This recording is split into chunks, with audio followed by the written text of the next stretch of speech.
നമ്മൾക്ക് മുസ്ലിങ്ങൾക്ക് സ്വന്തമായി ഒരു കോളേജ് വരുന്നത് കേരളത്തിൽ മറ്റു സമുദായക്കാർ കോളേജ് ഉണ്ടാക്കി 131 കൊല്ലം കഴിഞ്ഞിട്ടാണ്.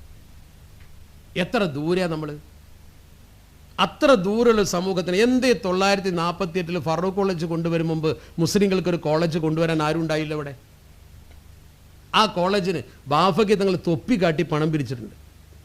ബാഫയ്ക്ക് തങ്ങൾ പ്രസംഗിച്ച് സ്ഥലം വാങ്ങിയിട്ടുണ്ട്. സീതി സാഹിബ് പണം കൊടുത്തിട്ടുണ്ട്. അവർ ഓടി നടന്ന പണവും അതിൻ്റെ മദ്രാസിൽ പോയി അന്നത്തെ VC-യെ കണ്ട് അവിടുന്ന് പെർമിഷൻ വാങ്ങാൻ അവർ നടത്തിയ ശ്രമകരമായ പ്രവർത്തനങ്ങൾ പലപ്പോഴും നിങ്ങൾ പ്രസംഗത്തിൽ കേട്ടിരിക്കും. അതുകൊണ്ട് ഞാൻ പറയുന്നില്ല. ഒരു സമൂഹത്തിൻ്റെ വിജയത്തിന് അടിസ്ഥാനപരമായി ബാലറ്റാണ് പ്രധാനപ്പെട്ട ആയുധം എന്നത് ആദ്യമായി നമ്മൾ മനസ്സിലാക്കണം. പൊതുവിൽ നമ്മുടെ സമൂഹത്തിൽ ആ ഒരു തിരിച്ചറിവുണ്ടാകലാണ് ഒരു ദേശത്ത് ജീവിക്കുന്ന ജനസമൂഹത്തിൻ്റെ വിജയത്തിൻ്റെ ഏറ്റവും അടിത്തറ. മറിച്ചുള്ള ചിന്തകൾ നമ്മുടെ രാജ്യത്ത് പരാജയപ്പെട്ടതിൻ്റെ ഒരുപാട് ഉദാഹരണങ്ങൾ നമുക്ക് കാണാൻ കഴിയും. ഉദാഹരണമായി രാജ്യത്തിൻ്റെ ഒരറ്റം മുതൽ മറ്റേ അറ്റം വരെ ഒരു പഠന പരിശോധന നടത്താൻ പ്രിയപ്പെട്ട ചെറുപ്പക്കാർ മുന്നോട്ട് വന്നാൽ നമുക്ക് വായിച്ചെടുക്കാൻ കഴിയുന്നൊരു സത്യം അതാണ്. അതൊരു ഒഴുക്കൻ മട്ടിൽ പറയുകയല്ല, വസ്തുതാപരമായി തന്നെ പരിശോധിക്കാൻ കഴിയും. ഒന്ന് കാശ്മീർ ഉദാഹരണം. അവിടെ നേരത്തെ ഭരിക്കുന്ന ഗവൺമെൻറ്റും പ്രദേശത്തെ ജനങ്ങളും തമ്മിൽ ഒരു സംഘട്ടന മനോഭാവത്തിലായിരുന്നു മുന്നോട്ട് പോയിരുന്നത്. അതിന് പല കാരണങ്ങളുണ്ട്, പശ്ചാത്തലങ്ങളുണ്ട്. അങ്ങനെ അവിടെയുള്ള ചെറിയ കുട്ടികൾ പോലും ഈ തീവ്ര ചിന്തയിലേക്ക് വന്ന് ആയുധങ്ങൾ കൊണ്ട് കാര്യം നേടാൻ കഴിയും എന്നൊരു കാഴ്ചപ്പാടിൽ അവരെത്തി. അതിൻ്റെ അടിസ്ഥാനത്തിൽ അതിശക്തമായ സായുധ പ്രവർത്തനങ്ങൾ, ഒരു വേള പറഞ്ഞാൽ തീവ്രവാദികൾ എന്ന് മുദ്രകുത്തപ്പെടുന്ന തരത്തിലുള്ള പ്രവർത്തനങ്ങൾ അവിടെ അരങ്ങേറി. കാരണങ്ങളും പശ്ചാത്തലങ്ങളും ന്യായീകരണങ്ങളുമൊക്കെ പലതും ഉണ്ടായേക്കാം. പക്ഷെ അതുകൊണ്ട് അവർക്ക് പുരോഗതിപ്പെടാൻ കഴിഞ്ഞില്ല എന്ന് മാത്രമല്ല, പ്രദേശം അവഗണിക്കപ്പെട്ടു. അവസാനം സംഭവിച്ചത് അത്തരം സംഘടനകളൊക്കെ എല്ലാം നിർത്തിവെച്ച് ഗവൺമെൻറ്റുമായി രാജിയായി തെരഞ്ഞെടുപ്പ് പ്രക്രിയയിൽ പങ്കാളികളാകാനാണ് അവർ മുന്നോട്ട് വന്നത്. നേരത്തെ തെരഞ്ഞെടുപ്പ് പ്രക്രിയയോട് അവർക്ക് താല്പര്യക്കുറവുണ്ടായിരുന്നു. അവിടുന്ന് ഇങ്ങോട്ട് വിട്ട് നേരെ വന്ന് പഞ്ചാബിൽ നമ്മൾ പരിശോധിച്ചാൽ ഭിന്ദർവാലയുടെ നേതൃത്വത്തിൽ സുവർണക്ഷേത്രം കേന്ദ്രീകരിച്ചുകൊണ്ട് ശക്തമായ പടയൊരുക്കം നടക്കി. ആ പടയൊരുക്കത്തിലൂടെ വരച്ച വരയിൽ സർക്കാരിനെ നിർത്താനും തെരഞ്ഞെടുപ്പ് ബഹിഷ്കരിക്കാനും സ്ഥാനാർത്ഥികളാകാൻ പോകാതിരിക്കാനും ഒക്കെയുള്ളൊരു കാഴ്ചപ്പാടായിരുന്നു അവർ പ്രകടിപ്പിച്ചിരുന്നത്. അവർ തിരുത്തിയിട്ട് അവർ രാഷ്ട്രീയ മനോഭാവത്തിലേക്ക് വന്നു. ഇലക്ഷൻ അതുപോലെ തന്നെ തെരഞ്ഞെടുപ്പ്, ഇതിലൂടെ മാത്രമേ കാര്യം നേടാൻ കഴിയൂ എന്നൊരു കാഴ്ചപ്പാടിലേക്ക് അവരും വന്നു. ഞാൻ ഈ കാര്യങ്ങൾ ഇങ്ങനെ പറഞ്ഞു പോകുന്ന ഒരു പ്രസംഗ മോഡലല്ല, കാരണം നിങ്ങളിങ്ങനെ ഇത് ക്യാമ്പാകുമ്പോൾ അവിടെ പ്രധാനം അതാണ്. അവിടെ നിന്നിങ്ങോട്ട് നമ്മൾ പിന്നെ ബാക്കിയൊക്കെ പരിശോധിച്ചാൽ ഇതുപോലെയുള്ള നിരവധി അനുഭവങ്ങൾ നമ്മുടെ രാജ്യത്ത് ആവർത്തിക്കപ്പെട്ടതായി കാണാൻ കഴിയും. അതിൽപ്പെട്ട ഒന്നായിരുന്നു നമുക്ക് അറിയാൻ കഴിയുന്ന മതസംഘടന എന്ന രീതിയിൽ ജമാഅത്തെ ഇസ്ലാമിയുടെ കാഴ്ചപ്പാട്. ആ ഒരു ഭരണകൂടത്തോട് സഹകരിക്കാതെയുള്ളൊരു കാഴ്ചപ്പാടിൽ നിന്ന് അവർ മാറി തെരഞ്ഞെടുപ്പിൽ മത്സരിക്കാനും പുതിയ രാഷ്ട്രീയ പാർട്ടി ഉണ്ടാക്കാനും രംഗത്ത് വന്നു. സുഹൃത്ത് അബ്ദുൽ നാസർ മഅദനി വന്ന സമയത്തും അദ്ദേഹം ഒരു തീവ്ര ചിന്തയോടുകൂടി നിലവിലുള്ള രാഷ്ട്രീയ സംവിധാനത്തിന് ഒന്നും ചെയ്യാൻ കഴിയില്ല, നമ്മൾ സംഘടിച്ച് ഫാസിസ്റ്റുകൾക്കെതിരെ RSSന് ബദൽ ISS എന്നൊരു സമീപനം സ്വീകരിക്കണമെന്നാണ് അദ്ദേഹം അന്ന് പറഞ്ഞത്. അതനുസരിച്ച് ഒരുപാട് ആളുകൾ അതിൽ ആകൃഷ്ടരാവുകയും ചെയ്തു. കാരണം തീവ്രത അല്ലെങ്കിൽ നിലവിലുള്ള സംവിധാനങ്ങളോടുള്ള ഒരു എതിർപ്പ് പ്രകടിപ്പിക്കുമ്പോൾ സ്വാഭാവികമായും അതിന് പിന്തുണ കിട്ടുന്നൊരു സ്വഭാവം നമ്മുടെ സമൂഹത്തിലുണ്ട്. അദ്ദേഹം അവസാനം തിരുത്തി ഒരു പ്രത്യേക പേരിട്ടൊരു രാഷ്ട്രീയ പാർട്ടിയിലേക്ക് അവർ വന്നു. ബാലറ്റിലൂടെ തന്നെ കാര്യങ്ങൾ നേടാൻ പറ്റുമെന്നൊരു കാഴ്ചപ്പാടിൽ അവരും എത്തി. അതുപോലെ തന്നെ NDF എന്ന സംഘടന രംഗത്ത് വന്ന സമയത്ത് നിങ്ങൾക്കറിയാം, നിലവിലുള്ള ഈ രാഷ്ട്രീയ സംവിധാനം കൊണ്ട് പ്രയോജനമില്ല, മറിച്ച് നമ്മൾ രഹസ്യമായി ഒരു ഫോഴ്സ് പോലെ രൂപപ്പെടുത്തിയിട്ട് അതിന് നമ്മൾ ആളുകളെ കൂടുതൽ ചേർത്ത് ഭരണകൂടത്തിൻ്റെ നിലപാടുകൾക്കെതിരെ നമ്മൾ ശക്തമായി പ്രതികരിച്ചെങ്കിലേ നമ്മുടെ കാര്യങ്ങൾ നേടാൻ കഴിയൂ, വ്യവസ്ഥാപിത മാർഗത്തിലൂടെ കഴിയില്ല എന്നാണ് അവർ പ്രകടിപ്പിച്ചത്. ആ പ്രചരണം സമൂഹത്തിൽ ഒരുപാട് ആളുകൾ ഏറ്റെടുത്തു. അതനുസരിച്ച് ആ പ്രവർത്തനങ്ങൾ മുന്നോട്ട് പോയി. അവസാനം അവരിപ്പോൾ എത്തിപ്പെട്ടത് അത് മാറ്റി ഒരു രാഷ്ട്രീയ പാർട്ടി രൂപീകരിച്ച് ദലിത് പിന്നോക്ക ജനവിഭാഗത്തെ കൂട്ടിപ്പിടിച്ച് ഒരു രാഷ്ട്രീയ മുന്നേറ്റം നടത്തണം, അതിന് ഇന്ന പാർട്ടി, അതിന് വോട്ട് ചെയ്യണമെന്നാണ്. ഞാനീ പറഞ്ഞ വസ്തുതകളൊക്കെ നിങ്ങൾ ശരിക്ക് വെച്ച് പരിശോധിച്ച് നോക്കൂ. നമ്മുടെ രാജ്യത്തിൻ്റെ ഏത് മേഖലയിൽ വന്ന ഇത്തരം പ്രസ്ഥാനങ്ങളും അവസാനം ജനാധിപത്യം സ്വീകരിക്കുകയാണ് ചെയ്തത്. ജനങ്ങളുടെ ആധിപത്യമുള്ള രാജ്യത്ത് ജനാധിപത്യ പ്രക്രിയയിലൂടെ അല്ലാതെ ഒരു കാര്യവും നേടാൻ കഴിയില്ല. ഒരു പ്രതിലോമ ശക്തിയായി നിന്നുകൊണ്ട് നമുക്ക് കാര്യം നേടാൻ കഴിയാത്തൊരു ബ്രിട്ടീഷ് കാലഘട്ടം അങ്ങനെയല്ല. ബ്രിട്ടീഷ് കാലഘട്ടം എന്ന് പറഞ്ഞാൽ നമുക്കൊരു പങ്കുമില്ലാത്ത, നമുക്ക് നീതി കിട്ടാത്ത ഒരു കാലഘട്ടം വന്നപ്പോൾ ജനങ്ങൾ ഒന്നിച്ച് സംഘടിച്ച് അതിനെതിരെ ശബ്ദിച്ചു എന്നുള്ളതാണ്. വൈദേശിക ഭരണവും നമ്മുടെ നാടിൻ്റെ ഭരണവും തമ്മിൽ വ്യത്യാസമുണ്ട്. നമ്മുടെ നാടിൻ്റെ ഭരണം എന്ന് പറയുന്നത് ഒരു ഭരണഘടനാധിഷ്ഠിതമായ സംവിധാനമാണ്. ഈ ഭരണഘടനാധിഷ്ഠിതമായ സംവിധാനത്തെ നമ്മൾ ചൂഷണം ചെയ്യലാണ് ബുദ്ധി. ഇത് പറയുമ്പോൾ തിരിച്ച് ഈ സദസ്സിൽ നിന്നൊരു പക്ഷേ എന്നോട് ചോദിക്കാൻ ഒരുപാട് ആളുകൾക്ക് മനസ്സിൻ്റെ ഉള്ളിലുണ്ടാവും. പലരും ചോദിക്കാറുണ്ട്, അങ്ങനെയാണെങ്കിൽ നമ്മുടെ ഭരണഘടനയെ കാറ്റിൽ പറത്തിക്കൊണ്ട് പല കാര്യങ്ങളും ഇവിടെ നടക്കുന്നു. ഭരണഘടനാപരമായ വല്ല അവകാശങ്ങളും പൂർണ്ണമായും നമുക്ക് ലഭിക്കുന്നുണ്ടോ? അതൊക്കെ ലംഘിക്കപ്പെടുന്നില്ല. ഇന്നിത്യാദി ഒരുപാട് ചോദ്യങ്ങൾ നമ്മുടെ മുമ്പിലുണ്ട്. തിരിച്ചു ചോദ്യം നമ്മളോട് ചോദിക്കണം. ഒരു മുസ്ലിം സമുദായ അംഗത്തെക്കുറിച്ച് അവൻ്റെ ഇസ്ലാമികമായ അധ്യാപനങ്ങളും അവൻ്റെ സാമൂഹ്യ പശ്ചാത്തലവും വെച്ച് ഇതിനെ വിലയിരുത്തുമ്പോൾ നമ്മൾ ചെയ്യാനുള്ളത് നമ്മൾ ചെയ്തിട്ടുണ്ടോ എന്ന് നമ്മൾ ചോദിക്കണം ആദ്യം. അപ്പോൾ നമ്മൾ ചെയ്യാനുള്ള ഏറ്റവും പ്രധാനപ്പെട്ട കാര്യം എന്താ? ഒരു ജനാധിപത്യ മതേതര രാജ്യത്തോ അതല്ലെങ്കിൽ ഏതൊരു പ്രദേശത്തോ, പ്രത്യേകിച്ച് ജനാധിപത്യ രാജ്യത്ത് നമ്മുടെ ജീവിതം സുരക്ഷിതവും നമുക്ക് കാര്യങ്ങൾ നേടാൻ പറ്റുന്നൊരു സാഹചര്യം ഉണ്ടാകണം എങ്കിൽ നമ്മൾ ആദ്യം ചെയ്യേണ്ടത് സംഘടിച്ച് നിൽക്കുക എന്നുള്ളതാണ്. ഇന്ത്യയിലെ മുസ്ലിങ്ങളെ സംഘടിപ്പിച്ച് നിർത്തുന്നതിൽ നമുക്ക് എത്രത്തോളം സാധിച്ചു? ആ സാധ്യത കുറവിൻ്റെ പശ്ചാത്തലത്തിലല്ലേ നമ്മളിതിനെ വിലയിരുത്തേണ്ടത്? ഞാൻ പറയട്ടെ, യു പിയിൽ മുസ്ലിങ്ങൾ 4 കോടിയിലധികം ഉണ്ട്. അവർ സംഘടിച്ചാണോ നിൽക്കുന്നത് യോഗി ഭരിക്കുന്ന ഉത്തർപ്രദേശിൽ? പശ്ചിമ ബംഗാളിൽ 3.5 കോടി മുസ്ലിങ്ങളുണ്ട്. അവർ സംഘടിച്ചാണോ നിൽക്കുന്നത്? ബീഹാറിലും മഹാരാഷ്ട്രയിലുമൊക്കെ ശരിക്കും പരിശോധിച്ചാൽ 1.5 കോടിയോളം മുസ്ലിങ്ങൾ 2 സ്ഥലത്തുണ്ട്, 1.5 കോടി വീതം. ആസാമിലുണ്ട് അതുപോലെ മുസ്ലിങ്ങൾ. ശരിക്കും കേരളം എന്ന് പറയുന്ന 6ാം സ്ഥാനത്താണ്. 5 സംസ്ഥാനങ്ങൾ മുസ്ലിം ഭൂരിപക്ഷത്തിൽ നമ്മുടെ മുമ്പിലുണ്ട്. അവിടെയൊക്കെ മുസ്ലിം ഭൂരിപക്ഷം എന്ന് പറയുന്നത് 1 കോടിക്ക് മേലെയാണ്. 4 കോടി, 3.5 കോടി, 1.5 കോടി, 1 കോടിയിലധികം. നമ്മൾ മാക്സിമം ഒരു 80 ലക്ഷം മുസ്ലിങ്ങൾ കേരളത്തിലുണ്ടാവും. ഇനി കൂട്ടി പറഞ്ഞാൽ 85 ലക്ഷം മുസ്ലിങ്ങൾ എന്ന് പറയും. 1 കോടി നമ്മൾ തികഞ്ഞിട്ടില്ല. 1 കോടി തികയാത്ത കേരളത്തിലെ മുസ്ലിങ്ങൾ നേടിയ നേട്ടം എന്തുകൊണ്ട് ഈ കോടികളടക്കമുള്ള അവർക്ക് നേടാൻ കഴിയാതെ പോയത്? അതിൻ്റെ അർത്ഥം അവിടെയുള്ള മുസ്ലിങ്ങളെ സംഘടിപ്പിച്ച് നിർത്തുന്നതിന് നമുക്ക് സാധ്യമായിട്ടില്ല. എവിടെയൊക്കെ സംഘടിച്ചിട്ടുണ്ടോ അവിടെ അവർക്ക് ഗുണമുണ്ടായിട്ടുണ്ട്.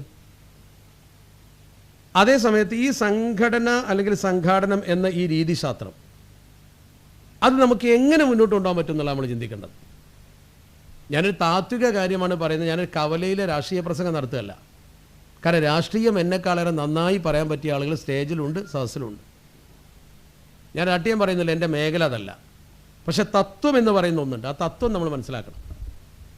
അതുകൊണ്ട് ഇന്ത്യയിൽ ജനാധിപത്യ പ്രക്രിയയിലൂടെ മാത്രമേ കാര്യങ്ങൾ നേടാൻ പറ്റൂ. ഉത്തരേന്ത്യയിൽ എന്ത് സംഭവിച്ചു? അവിടെ കുറേ മുസ്ലിങ്ങളുണ്ട്. പക്ഷേ അവിടെ അവസ്ഥ എന്താ? അവിടെ പോയി ചില സ്ഥാപനങ്ങളൊക്കെ ഉണ്ടാക്കിയ നമ്മുടെ പ്രവർത്തകർ, പ്രത്യേകിച്ച് നമ്മുടെ കുറേ ഹുദവികൾ അവിടെ കുറേ ഇസ്ലാമിക പ്രവർത്തനങ്ങൾ നടത്തുന്നുണ്ട്. ഇപ്പോൾ ദാർഹുദയിൽ നിന്ന് ബിരുദമെടുത്ത കുട്ടികൾ അവർ ചെന്ന് നടത്തുന്ന പ്രവർത്തനങ്ങളുടെ ഒരു പശ്ചാത്തലത്തിൽ അവർക്ക് കിട്ടിയൊരു വിവരം, അല്ലെങ്കിൽ നമ്മളവിടെ പോയി നോക്കിയാൽ നമുക്ക് കിട്ടുന്നൊരു വിവരം. ഇപ്പോൾ നിങ്ങളാരെങ്കിലും പശ്ചിമ ബംഗാൾ സന്ദർശിച്ചിട്ടുണ്ടോ എന്ന് എനിക്കറിയില്ല. സന്ദർശിക്കണം.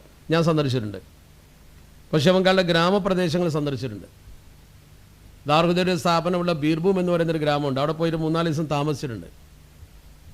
അപ്പോൾ അവിടെ നിന്നൊക്കെ നമുക്ക് കിട്ടുന്നൊരു വിവരമുണ്ട്. അവിടുത്തെ ജനങ്ങൾ എന്ന് പറഞ്ഞാൽ അവരുടെ ഒരു സ്വഭാവം, ഒരു ഗ്രാമം, ആ ഗ്രാമത്തിൽ ഒന്നുകിൽ ഗ്രാമമുഖ്യനുണ്ടാകും, അല്ലെങ്കിൽ ഗ്രാമത്തിലൊരു പൊതു തത്വശാസ്ത്രം ഉണ്ടാകും. ഇലക്ഷൻ വരുന്ന സമയത്ത് ഏതെങ്കിലും ഒരു സ്ഥാനാർത്ഥി ആദ്യം അവരെ സ്വാധീനിച്ച് ഒരു ചില്ലറ കാശ് കൊടുത്താൽ ഒന്നും വേണ്ട, ഒരു 100 രൂപ കിട്ടിയാൽ മതി. ആ സ്ഥാനാർത്ഥിക്ക് അവർ വോട്ട് ചെയ്യും. ആ സ്ഥാനാർത്ഥി ഏത് പാർട്ടിക്കാരനാണ്, ഏത് ജാതിക്കാരനാണ്, ഏത് മുന്നണിക്കാരനാണ്, അതൊന്നും അവർക്ക് നോക്കണ്ട. ഈ ആനുകൂല്യം മതി അവർക്ക്. വേറെ ഒരു ആനുകൂല്യം അവർ പ്രതീക്ഷിക്കുന്നില്ല. അതിനെക്കുറിച്ച് അവർക്ക് അറിയില്ല. നമ്മുടെ ഈ രാജ്യത്ത് ആരാണെന്നും നമുക്കിവിടെ എന്തൊക്കെ അവകാശമുണ്ടെന്നും അതെങ്ങനെ നേടാമെന്നും അവർക്ക് അറിയില്ല.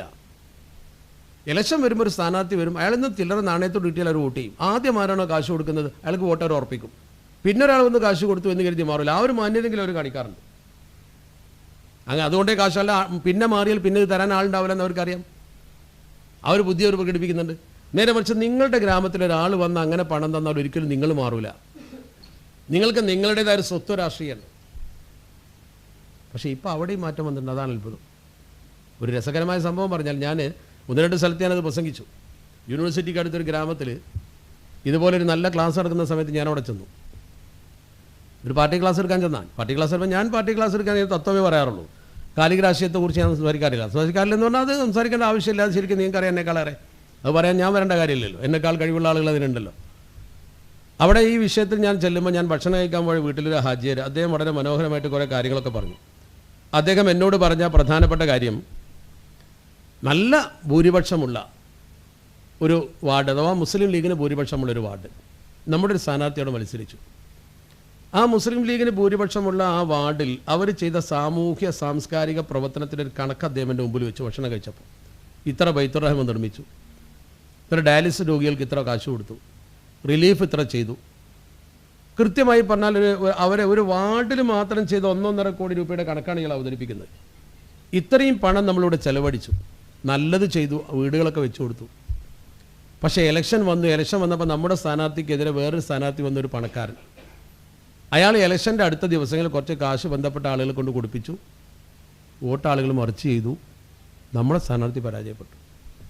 എന്നിട്ട് ഇയാൾ സങ്കടത്തോടെ പറഞ്ഞു, എനിക്കിങ്ങനെ തോന്നുക, നമ്മൾ ആ 1.5 കോടി രൂപ റിലീഫ് നടത്തിയ പൈസ ഇവിടെ സൂക്ഷിച്ച് വെച്ചിട്ട് ഇലക്ഷൻ്റെ തലേന്ന് കൊടുത്തിരുന്നെങ്കിൽ നമ്മൾ ജയിക്കുമായിരുന്നു. അതാണല്ലോ ശരി. അപ്പോൾ ആ ഒരു അവസ്ഥയിലേക്ക് കേരളത്തിലെ മുസ്ലിങ്ങളും കേരളത്തിലെ ഗ്രാമങ്ങളും എത്തിപ്പോകുന്നു എന്ന് പഞ്ചായത്ത് തിരഞ്ഞെടുപ്പ് സൂചിപ്പിക്കുന്നുണ്ട്. സ്വത്ത് രാഷ്ട്രീയമില്ലായ്മ അതാണ്. നമ്മൾ പണത്തിന് വേണ്ടിയോ വ്യക്തിക്ക് വേണ്ടിയോ മാറേണ്ടവരല്ല. ആരാണോ നിൽക്കുന്നത് ആ പാർട്ടി മെറിറ്റ്, അതാണ് പാർട്ടി സംവിധാനം. ജമാഅത്ത് സംഘടന എന്നൊക്കെ പറഞ്ഞാൽ അതാണ്.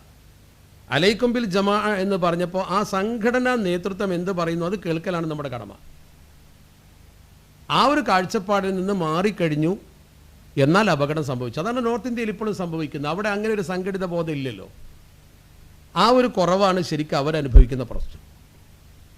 അതുകൊണ്ടാണ് കായിദമിലത്ത് മുഹമ്മദ് ഇസ്മായിൽ സാഹിബ് വളരെ നേരത്തെ മുൻകൂട്ടി കണ്ടുകൊണ്ട് പറഞ്ഞു, ഇന്ത്യയിൽ മുസ്ലിങ്ങൾക്ക് സ്വന്തമായി ഒരു രാഷ്ട്രീയ പാർട്ടി വേണ്ടി വരും. ഈ ബാലറ്റ് ഉപയോഗപ്പെടുത്തുക എന്നത് ഞാൻ നേരത്തെ പറഞ്ഞ ഈ പരാജയപ്പെട്ട പ്രസ്ഥാനങ്ങളൊക്കെ അനുഭവിച്ച് പരാജയപ്പെട്ടു എങ്കിൽ കായിദമില്ലത്ത് നേരത്തെ മുൻകൂട്ടി കണ്ടു. അതുകൊണ്ടാണ് കായിദമില്ലത്ത് പറഞ്ഞത് നമുക്ക് കൃത്യമായ ഒരു രാഷ്ട്രീയ സംവിധാനമാണ്. അദ്ദേഹത്തിൻ്റെ കാഴ്ചപ്പാട് എന്തെങ്കിലും ഗൗരവത്തോടു കൂടി അത് പറഞ്ഞു. അത് പറഞ്ഞുവെന്ന് മാത്രമല്ല, ഇന്ത്യ വിഭജന ശേഷം മുസ്ലിം ലീഗ് വേണ്ട എന്നൊരു കാഴ്ചപ്പാട് വന്നല്ലോ.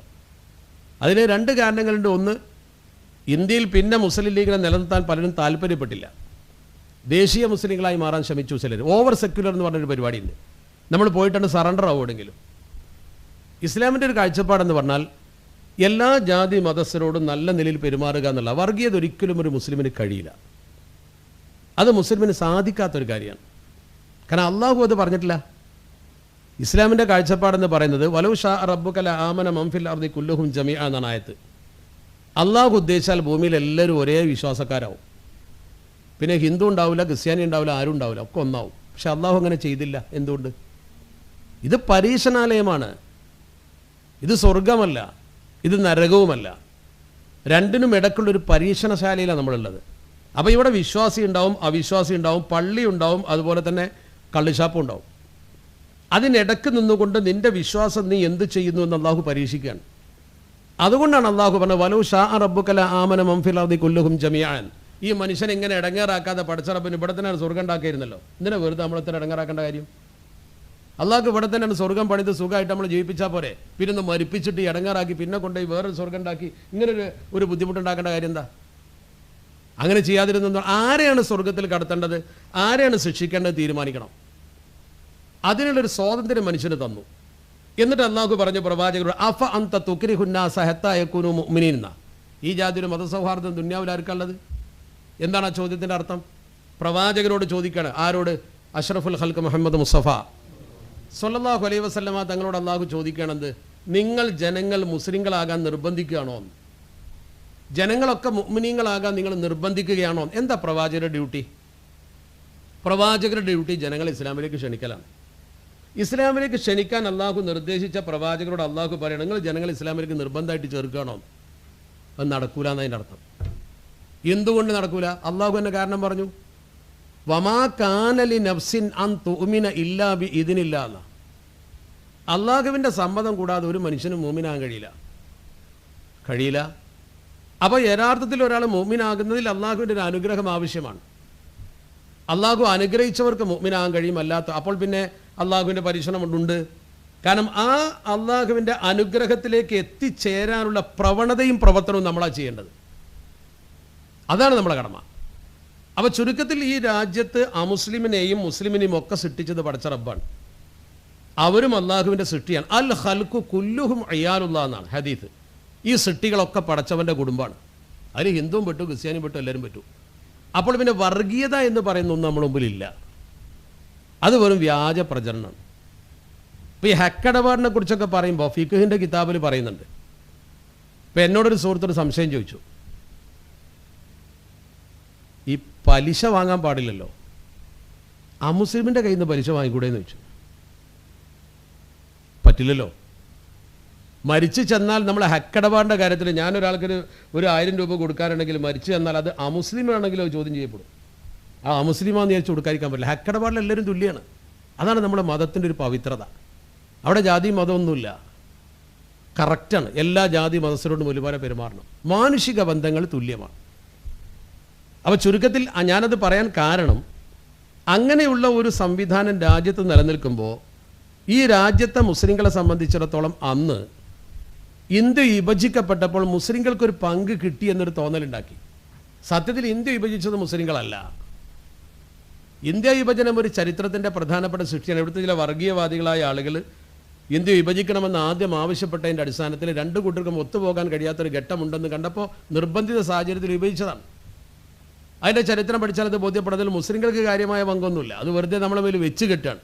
മലബാർ കലാപത്തെ വർഗീയമാക്കുന്ന പോലെ അത് വെറുതെ വെച്ച് കെട്ടുകയാണ്. മലബാർ കലാപത്തെ വർഗീയമാക്കുന്ന അങ്ങനെയാണല്ലോ. അവിടെ ഞാൻ തിരിച്ചു വരുന്ന വിഷയത്തിലേക്ക്, കായിദമിനത്ത് മുഹമ്മദ് ഉസ്മാനി സാഹിബ് അന്ന് മുസ്ലിം ലീഗിനെ നിർബന്ധമായും ഇന്ത്യയിൽ നിലനിർത്തണം എന്ന് പറഞ്ഞു. അങ്ങനെ അദ്ദേഹത്തിൻ്റെ നിർബന്ധ ബുദ്ധി കൊണ്ടാണ് ഇന്ത്യയിൽ ഇത് നിലനിർത്താനുള്ള സാഹചര്യമുണ്ടായത്. അന്നത്തെ പ്രഗത്ഭരായ നേതാക്കളൊക്കെ പാകിസ്ഥാനിലേക്ക് പോയില്ലേ?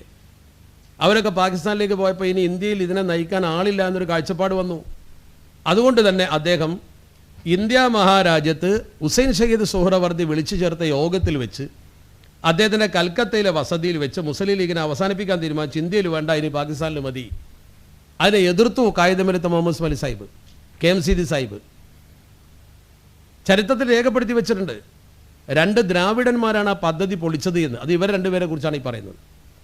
അവർ രണ്ടുപേരും ശക്തമായി വാദിച്ചു, മുസ്ലിം ലീഗ് നിലനിർത്താൻ തീരുമാനിച്ചു. അങ്ങനെ കറാച്ചിയിൽ ചേർന്ന് 2 ഭാഗമായി പിരിഞ്ഞു. ഒരു ഭാഗം ഇന്ത്യൻ യൂണിയൻ മുസ്ലിം ലീഗ്, ഒരു ഭാഗം പാകിസ്ഥാൻ ലീഗ്. ഇന്ത്യൻ യൂണിയൻ മുസ്ലിം ലീഗിനെ ഇവിടെ കെട്ടിപ്പടുക്കുന്ന കാര്യം കായിദമിലെത്തേറ്റു, പാകിസ്ഥാനിൽ ലിയാഖത്ത് അലി ഖാനും ഏറ്റു. അന്ന് പിരിഞ്ഞു പോരുന്ന സമയത്ത് ആ ഫണ്ടിൻ്റെ ഒരു ഭാഗം കിട്ടേണ്ടതുണ്ടായിരുന്നു 17 ലക്ഷം. അതുപോലും കായിദമിലത്ത് സ്വീകരിച്ചില്ല. നിങ്ങൾ വായിച്ചിട്ടുണ്ടാവും. കാരണം പാകിസ്ഥാൻ്റെ ഫണ്ട് കൊണ്ട് ഇന്ത്യയിലൊരു രാഷ്ട്രീയ പാർട്ടി കെട്ടിപ്പടുത്തു എന്നൊരു തോന്നൽ വേണ്ട എന്ന് കരുതി ആ ഫണ്ട് 17 ലക്ഷം, അന്നത്തെ 17 ലക്ഷം നോക്കണം നിങ്ങൾ. 948-ലെ 17 ലക്ഷം എന്നൊക്കെ പറഞ്ഞാൽ എത്ര വലിയ തുകയാണ്. ഇന്ന് കോടികളുണ്ടാവും മൂല്യം കൂട്ടുമ്പോൾ. ആ തുക ഒഴിവാക്കിയിട്ടാണ് കായിദമിലത്ത് ഇവിടെ വന്നത്. അങ്ങനെയാണ് അദ്ദേഹം പുതുനഗരത്ത് പതാക ഉയർത്തി 1948 മാർച്ച് 10 അദ്ദേഹം മദ്രാസിൽ കൺവെൻഷൻ വിളിക്കുന്നത്. കൺവെൻഷൻ വിളിക്കുന്ന സമയത്ത് പോലും കൺവെൻഷൻ വിളിക്കാനൊരു ഹാള് കൊടുത്തില്ല. ഹാള് കിട്ടുന്നില്ല. മുസ്ലിം ലീഗിനെ നിലനിർത്താൻ ഒരു ഹാള് കിട്ടാനില്ല. അവസാനം മദ്രാസിലെ ബാങ്ക്വറ്റ് ഹാൾ എങ്ങനെയാണ് കിട്ടിയത്? രാജാജി ഹാളായത് പിന്നീടാണ്. ആദ്യം ബാങ്ക്വറ്റ് ഹാളാണ്. ഈ ബാങ്ക്വറ്റ് ഹാൾ എങ്ങനെ കിട്ടിയത്? അത് മുസ്ലിം ലീഗിനെ ഇല്ലാതാക്കും അല്ലെങ്കിൽ പിരിച്ചുവിടാനുള്ള യോഗമായിരിക്കുമെന്ന ധാരണയിലാണ് കൊടുത്തത്. അങ്ങനെ കൊടുത്തത്. അങ്ങനെ ആ യോഗം ചേർന്നു. ആ യോഗം ചേർന്നതിൻ്റെ പശ്ചാത്തലത്തിൽ ചരിത്രത്തിൽ നമുക്ക് വായിക്കാൻ കഴിയും, ഏകദേശം 147 അംഗ കൗൺസിലിൽ ആകെ വന്നത് 51 ആളാണ്. ഈ 51 ആൾ വന്നപ്പോൾ തന്നെ ചിന്തിക്കണം, 51 ആളെ ആകെ വന്നുള്ളൂ. 3-1 വന്നുള്ളൂ. ആർക്കും താല്പര്യമില്ല. അങ്ങനെ 3-1 വന്നപ്പോൾ തന്നെ 37 പേര് അനുകൂലിച്ചപ്പോൾ 14 പേര് എതിർക്കരുത്. 14 പേര് എതിർത്തു. ആ എതിർപ്പ് അത്ര വന്നവരിൽ തന്നെ 14 പേര് എതിർത്തു. നീണ്ട ചർച്ച. അങ്ങനെയാണ് ഈ മുസ്ലിം ലീഗ് കെട്ടിപ്പടുക്കാൻ മുന്നോട്ട് വന്നത്. ഇവിടെ ഞാൻ ചരിത്രത്തിൽ വായിച്ചപ്പോൾ എനിക്ക് തോന്നിയ ചില കാര്യം പറയുന്നത്, നിങ്ങൾക്ക് വിശ്വസിക്കാൻ പറ്റുമെന്ന് എനിക്കറിയില്ല. എനിക്ക് തോന്നിയ ചില കാര്യങ്ങൾ, അതിൽ ഈ യോഗം കായിദമിലത്ത് വിളിച്ചു ചേർക്കുന്നത് 1948 മാർച്ച് 10-നാണ്. ഈ മാർച്ച് 10 അദ്ദേഹം ഇത് വിളിച്ചു ചേർക്കുന്നതിൻ്റെ മുമ്പ് ജനുവരി 29, ജനുവരി, ഫെബ്രുവരി, മാർച്ച് 1948 ജനുവരി 29 മൗണ്ട് ബാറ്റൻ പ്രഭു നേരിട്ട് വന്നു മദ്രാസിൽ. ചരിത്രത്തിൽ നിന്ന് വായിച്ചാൽ കാണാം. മദ്രാസിൽ മൗണ്ട് ബാറ്റൻ പ്രഭു വന്നിട്ട് അദ്ദേഹം ഇത് നിലനിർത്തരുത്, മുസ്ലിം ലീഗിനെ നിലനിർത്തേണ്ട ആവശ്യമില്ല എന്ന് പറഞ്ഞു. ഉടനെ തന്നെ അദ്ദേഹം അതിന് പ്രതികരിച്ചു. ഇന്ത്യയിലെ മുസ്ലിങ്ങളുടെ അടിസ്ഥാന പ്രശ്നപരിഹാരത്തിനാണ് ഞാൻ നിലനിർത്തുന്നത്. അതിന് അദ്ദേഹം വളരെ യുക്തമായി മറുപടി പറഞ്ഞു. പണ്ഡിറ്റ് ജവഹർലാൽ നെഹ്റു എല്ലാ കാര്യങ്ങളും നിങ്ങളെ അറിയിക്കാൻ എന്നെ ഏൽപ്പിച്ചതാണ്. നിങ്ങളുടെ പ്രശ്നങ്ങൾ പരിഹരിക്കാൻ ഗവൺമെൻറ് പ്രതിജ്ഞാബദ്ധമാണ് എന്ന് നെഹ്റു പറഞ്ഞിട്ടുണ്ട്. നിങ്ങൾ പലപ്പോഴും കേട്ടിരിക്കും ചരിത്രമെങ്കിൽ പുതുതലമുറയ്ക്ക് വേണ്ടിയാണ് ഞാൻ പറയുന്നത്. ഉടൻ തന്നെ കായിദമിലത്ത് പറഞ്ഞു, നെഹ്റു ജനാധിപത്യ വിശ്വാസിയും മതേതരവാദിയുമാണ്. എല്ലാ കാലത്തും ഇന്ത്യ നെഹ്റു ഭരിച്ചു കൊള്ളണം എന്നില്ല. അതുകൊണ്ട് ഞങ്ങൾക്ക് ഞങ്ങളുടേതായ അവകാശങ്ങൾ ചോദിക്കാൻ ഒരു പാർട്ടി വേണം, അത് ഞാൻ നിലനിർത്തുക തന്നെ ചെയ്യും എന്ന് പറഞ്ഞു. ചുരുക്കത്തിൽ ആ സംഭാഷണത്തിൽ ഞാൻ ഇന്ത്യൻ പ്രധാനമന്ത്രിയുടെ പ്രതിനിധിയാണ് എന്ന് പറഞ്ഞിട്ട് പോലും കായികമിലത്ത് അനങ്ങിയില്ല. അത് മൗണ്ട് ബാറ്റന് വിഷമമുണ്ടായി. ചുരുക്കത്തിൽ മൗണ്ട് ബാറ്റനും ഗാന്ധിജിയും തമ്മിൽ ഒരു പിണങ്ങിപ്പിരിയലാണ് ഉണ്ടായത്. നെഹ്റു ഏൽപ്പിച്ച ദൗത്യം വിജയിപ്പിക്കാൻ കഴിഞ്ഞില്ല എന്ന് മൗണ്ട് ബാറ്റനും ആ പറഞ്ഞത് കേട്ടില്ല എന്നുള്ള തോന്നലും എല്ലാം കൂടി പിരിഞ്ഞിട്ടാണ് പോയത്. സ്വാഭാവികമായും അന്ന് കായികമിലത്തിന് വല്ലാത്ത വിഷമമുണ്ടായി എന്നാണ് അദ്ദേഹത്തിൻ്റെ ചരിത്രം എഴുതി വെച്ച പലരും എഴുതിയിട്ടുള്ളത്. ഭയങ്കര മനോവിഷമം. ആ മനോവിഷമത്തിൻ്റെ കാരണത്താൽ അദ്ദേഹം റൂമിൽ അടച്ചിരുന്ന് സന്ദർശകർ പോലും സ്വീകരിക്കാതെ അള്ളാഹുവിനോട് പ്രാർത്ഥിച്ചു എന്നാണ് ചില ചരിത്രകാരന്മാർ എഴുതി വെച്ചിട്ടുള്ളത്. വല്ലാത്തൊരു സൂഫി ചിന്താഗതിയുള്ള വളരെ നല്ല ആത്മീയമായ അവബോധമുണ്ടായിരുന്ന നല്ല ദീനും തക്വയുമുള്ള വ്യക്തിയായിരുന്നു കായികമിലത്ത്. അത് മനസ്സിലാക്കണം ആദ്യം. കേവലം ഒരു രാഷ്ട്രീയ നേതാവെന്നൊന്നും പറഞ്ഞുകൂടാ. കായികമിലത്തിൻ്റെ ജീവിതം എന്ന് പറഞ്ഞാൽ അങ്ങനെയാണ്. അദ്ദേഹത്തിൻ്റെ ജീവിതം ദീനിന് വേണ്ടി അർപ്പിക്കപ്പെട്ടൊരു വ്യക്തി. അദ്ദേഹത്തിൻ്റെ ദീനും ലീഗും ഒന്ന് തന്നെയാണ്. കായികമിലത്തിനെ കുറിച്ച് പഠിക്കുമ്പോൾ അങ്ങനെയാണ്. എന്നാൽ എല്ലാ ജാതി മതസ്ഥരെയും ഉൾക്കൊള്ളാനും അദ്ദേഹത്തിന് കഴിഞ്ഞു. ജാതിഭേദമന്യേ എല്ലാവർക്കും ലീഗിൽ അംഗത്വം ഉണ്ടായി. ചുരുക്കത്തിൽ കായികമിലത്ത് അന്ന് വിഷമിച്ച് അദ്ദേഹം നാളെ എന്താണ് സംഭവിക്കാമെന്ന് അറിയില്ല. കാരണം നെഹ്റുവിൻ്റെ പ്രതിനിധിയുമായി പിണങ്ങിയിട്ടാണ് പോകുന്നത്. പാർട്ടിയെ നിരോധിക്കാൻ വകുപ്പുണ്ടല്ലോ അവിടെ. അങ്ങനെ നിയമം കൊണ്ടുവന്നാൽ എന്ത് ചെയ്യും? പക്ഷെ സംഭവിച്ചത് എന്താണ്? ആ ചർച്ച ഡൽഹിയിലെത്തി. അതൊരു വിഷയമാകുന്നതിന് മുമ്പ് ഇന്ത്യയുടെ തന്നെ ദിശ മാറി. നിങ്ങൾ ആ ഡേറ്റ് ഓർക്കുന്നുണ്ടല്ലോ. 1948 ജനുവരി മാസം 29 ഈ ചർച്ച. ജനുവരി മാസം 30 ഗാന്ധിജി വെടിയേറ്റ് മരിച്ചു. ഗാന്ധിജി വെടിയേറ്റ് മരിച്ചപ്പോൾ ചർച്ച ആകെ മാറി. ന്യൂനപക്ഷങ്ങൾക്ക് വേണ്ടി ശബ്ദിച്ചതുകൊണ്ടാണ് ഗാന്ധിജി വെടിയേറ്റ് മരിച്ചത്. അതോടുകൂടി കായികമിലത്തിൻ്റെ ചിന്തക്കൊരു ചെറിയ പ്രസക്തി വരികയാണ്. അവിടെ ഞാൻ എൻ്റെ ഇതിൽ മനസ്സിലാക്കുന്നത് കായികമിലത്തിനെ പോലുള്ള വിശ്വാസദാർഢ്യതയുള്ളൊരു മനുഷ്യൻ അങ്ങനെ ഒരു സംഗതി മുന്നോട്ട് വെച്ച് അദ്ദേഹം വിഷമിച്ച് പടച്ചറബ്ബിനോട് ദുആ ചെയ്യുമ്പോൾ ഈ ചർച്ച വഴിമാറാൻ പടച്ചറബ്ബ് ഒരു സംവിധാനം ഉണ്ടാക്കിയതാവാം. അല്ലെങ്കിൽ ഗാന്ധിജി അന്ന് തന്നെ വെടിയേറ്റ് മരിക്കേണ്ട കാര്യമില്ലല്ലോ, പലപ്പോഴും ആകാലോ. അത് കഴിഞ്ഞതിന് ശേഷം ഈ വിഷയമൊക്കെ തീർന്നതിന് ശേഷം ചർച്ച വീണ്ടും നെഹ്റു വിടാതെ അദ്ദേഹത്തെ 15 ദിവസം കഴിഞ്ഞ് ഡൽഹിയിലേക്ക് വിളിപ്പിച്ചു. ഡൽഹിയിലേക്ക് വിളിപ്പിച്ചിട്ട് നെഹ്റു നേരിട്ട് ചർച്ച ചെയ്യാൻ. നെഹ്റു പറഞ്ഞു, നിങ്ങൾക്ക് എന്താണ് ഡിമാൻഡ്? നിങ്ങൾ ഡിമാൻഡ് പറയൂ. ആ ഡിമാൻഡ് ഞാൻ ഭരണഘടനയിൽ ഉൾപ്പെടുത്താം. നിങ്ങളുടെ ഡിമാൻഡ് ഭരണഘടനയിൽ ഉൾപ്പെടുത്തിയാൽ പിന്നെ അതിനുവേണ്ടി നിങ്ങളൊരു പാർട്ടി ഉണ്ടാക്കണ്ടല്ലോ. നെഹ്റു വളരെ തന്ത്രത്തിലാണ് സംസാരിച്ചത്. കായികമിലത്ത് പറഞ്ഞു, ശരി, നിങ്ങൾക്ക് ശേഷം വരുന്ന ഭരണാധികാരികൾ ഈ ഭരണഘടന പ്രകാരം കാര്യങ്ങൾ ചെയ്യുന്നുണ്ടോ എന്ന് നോക്കാനെങ്കിലും ഞങ്ങൾക്കൊരു പാർട്ടി ഉണ്ടായിക്കോട്ടെ എന്ന്. അതും കായികമിലത്തിന് പറയാൻ അള്ളാഹു തോന്നിപ്പിച്ചു എന്ന് മാത്രമല്ല, നെഹ്റു സ്വീകരിച്ചില്ല. നെഹ്റുവും അദ്ദേഹവും തമ്മിൽ ഈ ചർച്ചയിൽ നെഹ്റുവിനെ അതിനെക്കുറിച്ച് കൂടുതൽ കടുത്ത് പറയാനും പറ്റില്ല. തന്ത്രപരമായ വാക്കാണ് ബഹുമാനപ്പെട്ട കായികമിലത്ത് പറഞ്ഞത്. ചുരുക്കത്തിൽ അവർ തമ്മിൽ ഇപ്പോൾ ഒരു പ്രശ്നത്തിലേക്കാണ് പോകുന്നത്. പക്ഷേ മൗണ്ട് ബാറ്റനുമായി തെറ്റിയ പോലെ ആവില്ല നെഹ്റുവുമായി തെറ്റിയാൽ. ചർച്ച നീണ്ടുപോയി ഒരു പ്രശ്നത്തിലേക്ക് വരുമെന്നൊരു കാഴ്ചപ്പാടില്ല. ഞാൻ വായിച്ച പുസ്തകത്തിലും അറിഞ്ഞിടത്തോളം ചരിത്രം പരതിയപ്പോഴും ആ സന്ദർഭത്തിൽ അവിടെയും ഒരു വഴിത്തിരിവുണ്ടായി. ഈ ചർച്ചയ്ക്കിടയിൽ നെഹ്റുവിന് മുമ്പിലേക്കൊരു മെസ്സേജ് വരിക.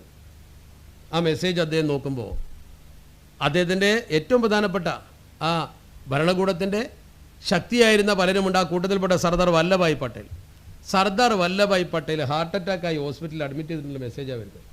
ചർച്ച നിർത്തിവെച്ച് പോയി. ചർച്ച ഡൈവേർട്ട് ചെയ്തു പോയി. കായികമിലത്ത് മടങ്ങുന്നു. കായികമിലത്ത് നിശ്ചയദാർഢ്യതയോടെ യോഗം വിളിക്കുന്നു. കായികമിലത്തുന്ന വിശുദ്ധ വ്യക്തിത്വം കൃത്യമായി മുസ്ലിം ലീഗ് എന്ന സംഘടനയെ പ്രഖ്യാപിക്കുന്നു.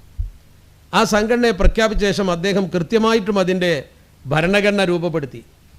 ആ ഭരണഘടന രൂപപ്പെടുത്തിക്കൊണ്ട് അദ്ദേഹം ഭരണഘടനയിൽ 3 പ്രധാനപ്പെട്ട കാര്യങ്ങൾ അന്ന് സൂചിപ്പിച്ചത് കാണാൻ കഴിയും. നിങ്ങൾ ആരെങ്കിലും മുസ്ലിം ലീഗിൻ്റെ പഴയകാല ചരിത്ര പുസ്തകം കണ്ടിട്ടുണ്ടെങ്കിൽ 1951 ഭരണഘടനയിൽ സെപ്റ്റംബർ 1 കൗൺസിൽ അംഗീകരിച്ചൊരു ഭരണഘടനയുണ്ട്. 1951 സെപ്റ്റംബർ മാസം 1 മുസ്ലിം ലീഗിൻ്റെ കൗൺസിൽ അംഗീകരിച്ചൊരു ഭരണഘടന. അതിൻ്റെ ലക്ഷ്യം പറയും. അതിൽ 3 കാര്യങ്ങൾ പറയുന്നുണ്ട്. 3 കാര്യങ്ങൾ. അത് അതിൽ പറഞ്ഞ പോലെ വേണമെങ്കിൽ ഞാൻ വായിച്ചുതരാം. അതിൽ പറഞ്ഞ പോലെ വായിക്കുകയാണെങ്കിൽ ശ്രദ്ധിച്ചോളൂ. അതിൽ പറഞ്ഞ അതേ വാചകം, ആശയം 3 ഞാൻ ആദ്യം പറയാം, പിന്നെ അതിൽ വാചകം വായിച്ചാൽ മതിയല്ലോ. അതിൽ പറയുന്ന 3 കാര്യങ്ങൾ, 3 പോയിന്റ്സ് ഒരാൾക്കും എതിർക്കാൻ പറ്റാത്തതാണ്. ഒരു കോടതിക്കും പാർട്ടിയെ നിരോധിക്കാൻ പറ്റാത്തതാണ്. അത്ര തന്ത്രപരമായിട്ടാണ്. എന്നാലത് വസ്തുതയുമാണ്. അതിൽ പറയുന്ന 1ാമത്തെ കാര്യം, എന്തിനാണ് ഈ പാർട്ടി എന്ന ചോദ്യത്തിൻ്റെ മറുപടിയാണത്. അതിൽ 1ാമതായി പറയുന്നത്, ഇന്ത്യ ഒരു ജനാധിപത്യ രാജ്യമാണ്. ആ ജനാധിപത്യ രാജ്യത്തെ നിലനിർത്തുകയും പുരോഗതിപ്പെടുത്തുകയും ചെയ്യുക, അതാണ് ഒരു ലക്ഷ്യം. ഇതൊരു രാജ്യമാണ്. ഈ രാജ്യം നിലനിൽക്കുമ്പോഴല്ലേ ബാക്കിയുള്ളൂ. അപ്പോൾ മുസ്ലിം ലീഗിൻ്റെ കായികബലത്തിൻ്റെ കാഴ്ചപ്പാടിലുള്ള ഒന്നാമത്തെ ലക്ഷ്യം ഈ രാജ്യത്തെ നിലനിർത്തുകയും ഈ രാജ്യത്തെ പുരോഗതിപ്പെടുത്തുകയും ചെയ്യാം. പിന്നെ രാജ്യദ്രോഹികളെന്നോ ദേശദ്രോഹികളെന്നോ വിളിക്കാൻ ഒരിക്കലും കഴിയില്ല. നമ്മുടെ പാർട്ടിയുടെ ലക്ഷ്യം തന്നെ ഇന്ത്യയുടെ നിലനിൽപ്പും പുരോഗതിയാണ്. സെക്കൻഡ്, രണ്ടാമത്തത്, ഇന്ത്യ എന്ന് പറയുന്ന രാജ്യത്ത് എല്ലാ ജാതി മതസ്ഥരും ഒരുമിച്ച് കൂടുന്ന ഒരു രാജ്യമാണ്. അപ്പോൾ ഈ രാജ്യത്ത് ഇതിൻ്റെ ഈ സ്വാതന്ത്ര്യം നിലനിൽക്കണമല്ലോ. അങ്ങനെ വരണമെങ്കിൽ വളരെ പ്രധാനമായി ഞാൻ വായിക്കാം. ഇന്ത്യൻ യൂണിയൻ സ്വയംഭരണാവകാശവും സ്വാതന്ത്ര്യവും മാന്യതയും അംഗീകരിക്കുകയും അതിനെ നിലനിർത്തുന്നതിലേക്ക് ആവശ്യമായ എല്ലാ സഹായ സഹകരണങ്ങളും ചെയ്യുക. ജനങ്ങളുടെ ആരോഗ്യത്തിനും സംതൃപ്തിക്കും സ്വൈരജീവിതത്തിനും ശ്രേയസ്സിനും ആവശ്യമായ എല്ലാ പ്രവർത്തനങ്ങളിലും സഹകരിക്കുക. അതാണ് ഒന്നാമത്തെ ലക്ഷ്യം. ചുരുക്കി പറഞ്ഞാൽ ഇന്ത്യയെ നിലനിർത്തുക, പുരോഗതിപ്പെടുത്തുക. രണ്ടാമത്തെ ലക്ഷ്യം ഇന്ത്യൻ യൂണിയനിൽ അധിവസിക്കുന്ന മുസ്ലിങ്ങൾ ഉൾപ്പെടെയുള്ള ന്യൂനപക്ഷങ്ങളുടെ മതപരവും സാംസ്കാരികവും വിദ്യാഭ്യാസപരവും രാഷ്ട്രീയവും ഭരണപരവും സാമ്പത്തികവും ഔദ്യോഗികവും മറ്റുമായ ന്യായമായ അവകാശങ്ങൾ നേടുകയും സംരക്ഷിക്കുകയും ചെയ്യുക. അതായത് ഇന്ത്യയിൽ ജീവിക്കുന്ന മുസ്ലിങ്ങൾ, മറ്റു പിന്നോക്ക വിഭാഗങ്ങൾ അവരുടെ ന്യായമായ അവകാശങ്ങൾ സംരക്ഷിക്കുക, പുരോഗതിക്ക് വേണ്ടത് ചെയ്യുക. ഇതാ രണ്ടാമത്തെ ലക്ഷ്യം. അപ്പോൾ 2 ലക്ഷ്യം. മൂന്നാമത്തെ ലക്ഷ്യം, നമുക്കറിയാം ഇന്ത്യ എല്ലാവരും കൂടി താമസിക്കുന്ന രാജ്യമാണ്. അപ്പോൾ മതസൗഹാർദ്ദവും സമാധാനവും നിലനിർത്തുക. നോക്കിക്കോളൂ, ഇന്ത്യൻ യൂണിയനിൽ അധിവസിക്കുന്ന മുസ്ലിങ്ങളും മറ്റു സമുദായങ്ങളും തമ്മിൽ പരസ്പര ധാരണയും സൗഹാർദ്ദവും രഞ്ജിപ്പും ഐക്യബോധവും സ്നേഹവും വിശ്വാസവും വളർത്തിയെടുക്കാൻ ശ്രമിക്കുക. ഇതാണ് മുസ്ലിം ലീഗിൻ്റെ രണ്ടാമത്തെ ലക്ഷ്യം. മൂന്നാമത്തെ ലക്ഷ്യം, 3 ലക്ഷ്യം. ഈ 3 ലക്ഷ്യത്തെ ഒരാൾക്കും എതിർക്കാൻ കഴിയില്ല. ഒറ്റ വാക്കിൽ പറഞ്ഞാൽ ചുരുക്കിയിട്ട്, 1 ഇന്ത്യ നിലനിർത്തുക, പുരോഗതിപ്പെടുത്തുക. 2 ന്യൂനപക്ഷങ്ങളുടെയും മുസ്ലിങ്ങളുടെയും മറ്റു ന്യൂനപക്ഷങ്ങളുടെയും മുസ്ലിങ്ങളുടെയും അവകാശാധികാര സംരക്ഷണം. 3 ഈ രാജ്യത്തെ സമാധാനാന്തരീക്ഷവും മതസൗഹാർദ്ദവും നിലനിർത്തുക. ഈ 3 ലക്ഷ്യം പ്രഖ്യാപിച്ചുകൊണ്ടാണ് പാർട്ടി സമൂഹത്തിന് മുമ്പിലേക്ക് വരുന്നത് 1951 മുതൽ. അതോടുകൂടി ആർക്കും ഈ പാർട്ടിയെ നിരോധിക്കാൻ പറ്റാത്ത, വളരെ വ്യക്തമായി ഈ പാർട്ടിയുടെ ലക്ഷ്യങ്ങൾ സമൂഹത്തിന് പഠിപ്പിച്ചു കൊടുത്ത കൃത്യമായൊരു മാർഗരേഖ വന്നു. ആ മാർഗരേഖ അനുസരിച്ചുകൊണ്ട് പ്രവർത്തിച്ചു. ശാഖകൾ കെട്ടിപ്പടുത്ത് അതിൻ്റെ പ്രവർത്തനങ്ങളുമായി മുന്നോട്ട് പോയി. ഇവിടെ ഇതിന് മുന്നിൽ നിന്ന നേതാവിനെ കുറിച്ച് നിങ്ങളൊന്ന് മനസ്സിലാക്കണം. അന്യമതസ്ഥർക്ക് അവിടെ വല്ലാത്ത ആദരവായിരുന്നു അദ്ദേഹത്തോട്, വലിയ ആദരവ്. ആദരവിൻ്റെ ഒരു പാരമ്പര്യം നമ്മൾ പരിശോധിച്ചാൽ അത്രമാത്രം അള്ളാഹുവിൻ്റെ സഹായം ലഭിക്കുന്നൊരു വ്യക്തിത്വമായിരുന്നു അദ്ദേഹം. ഞാൻ ഇപ്പോഴും ഓർക്കുന്ന റിയാമത് സാഹിബ് എഴുതി വെച്ചൊരു പുസ്തകമുണ്ട്, നിങ്ങൾ ശ്രദ്ധിച്ചിട്ടുണ്ടോ എന്ന് എനിക്കറിയില്ല. കായികമില്ലത്തിനെ കുറിച്ച് അതിൽ പരാമർശമുണ്ട്. ഒരിക്കൽ ഈ ബഹുമാനപ്പെട്ട കായികമില്ലത്ത് മീററ്റുകാരെപ്പോഴും അദ്ദേഹത്തെ ക്ഷണിക്കും. അദ്ദേഹം ലോക്സഭയിൽ ഇരിക്കുന്ന സമയത്ത് നാട്ടിലൊന്ന് വരണം, അവർക്കൊരു ഉപദേശം കൊടുക്കണം എന്ന രീതിയിൽ മീററ്റിലേക്ക്. അതിന് ഒരിക്കൽ അദ്ദേഹം ഒരു പെരുന്നാളിൻ്റെ ദിവസമാണ് അദ്ദേഹം മീററ്റിലേക്ക് പോകാൻ തീരുമാനിച്ചത്, കായികമില്ലത്ത്. അങ്ങനെ അദ്ദേഹം ഒരു പെരുന്നാളിൻ്റെ ദിവസം ബഹുമാനപ്പെട്ടവർ മീറത്തിലേക്ക് ബലിപെരുന്നാളിൻ്റെ അന്ന് പോവാണ്. പെരുന്നാൾ നിസ്കാരത്തിന് അവിടെ എത്തണം എന്നാണ് ആഗ്രഹം. അഹമ്മദ് സാഹിബ് ഇത് എഴുതി വെച്ചിട്ടുണ്ട്, പുസ്തകത്തിൽ നിങ്ങൾ വായിച്ചാൽ മതി. അങ്ങനെ അദ്ദേഹം അവിടെ നിന്നും പുറപ്പെടുകയാണ്. കായികമില്ലത്തിൻ്റെ കൂടെ അദ്ദേഹത്തിൻ്റെ 1-2 കൂട്ടുകാരുമുണ്ട്. അങ്ങനെ ബലിപെരുന്നാൾ ഖാജ മൊഹീദ്ദീൻ എന്ന് പറയുന്ന അദ്ദേഹത്തിൻ്റെ പ്രിയപ്പെട്ട കൂട്ടുകാരനും അതുപോലെ ഷെരീഫ് സാഹിബ് എന്ന് പറയുന്നൊരു സഹോദരനും, ഇവർ 2 പേരും കൂടി കാറിൽ കായികമില്ലത്തിൻ്റെ കൂടെ ഇവർ പോവാണ്. അങ്ങനെ ഇവർ ഒന്നിച്ച് പോയിട്ട് അവിടെ ജുമഅക്ക് കൂടാനാണ് പരിപാടി. പക്ഷേ വഴിക്ക് വെച്ച് കാറ് കേടായി. കാറ് കേടായതോടുകൂടി എന്തായാലും മീററ്റിലെ ജുമഅക്ക് എത്തുകയില്ല എന്നൊരു കാഴ്ചപ്പാടിലെത്തി. സത്യത്തിൽ കായികമില്ലത്ത് കാറിൽ നിന്നുകൊണ്ട് വല്ലാതെ വിഷമിച്ചു.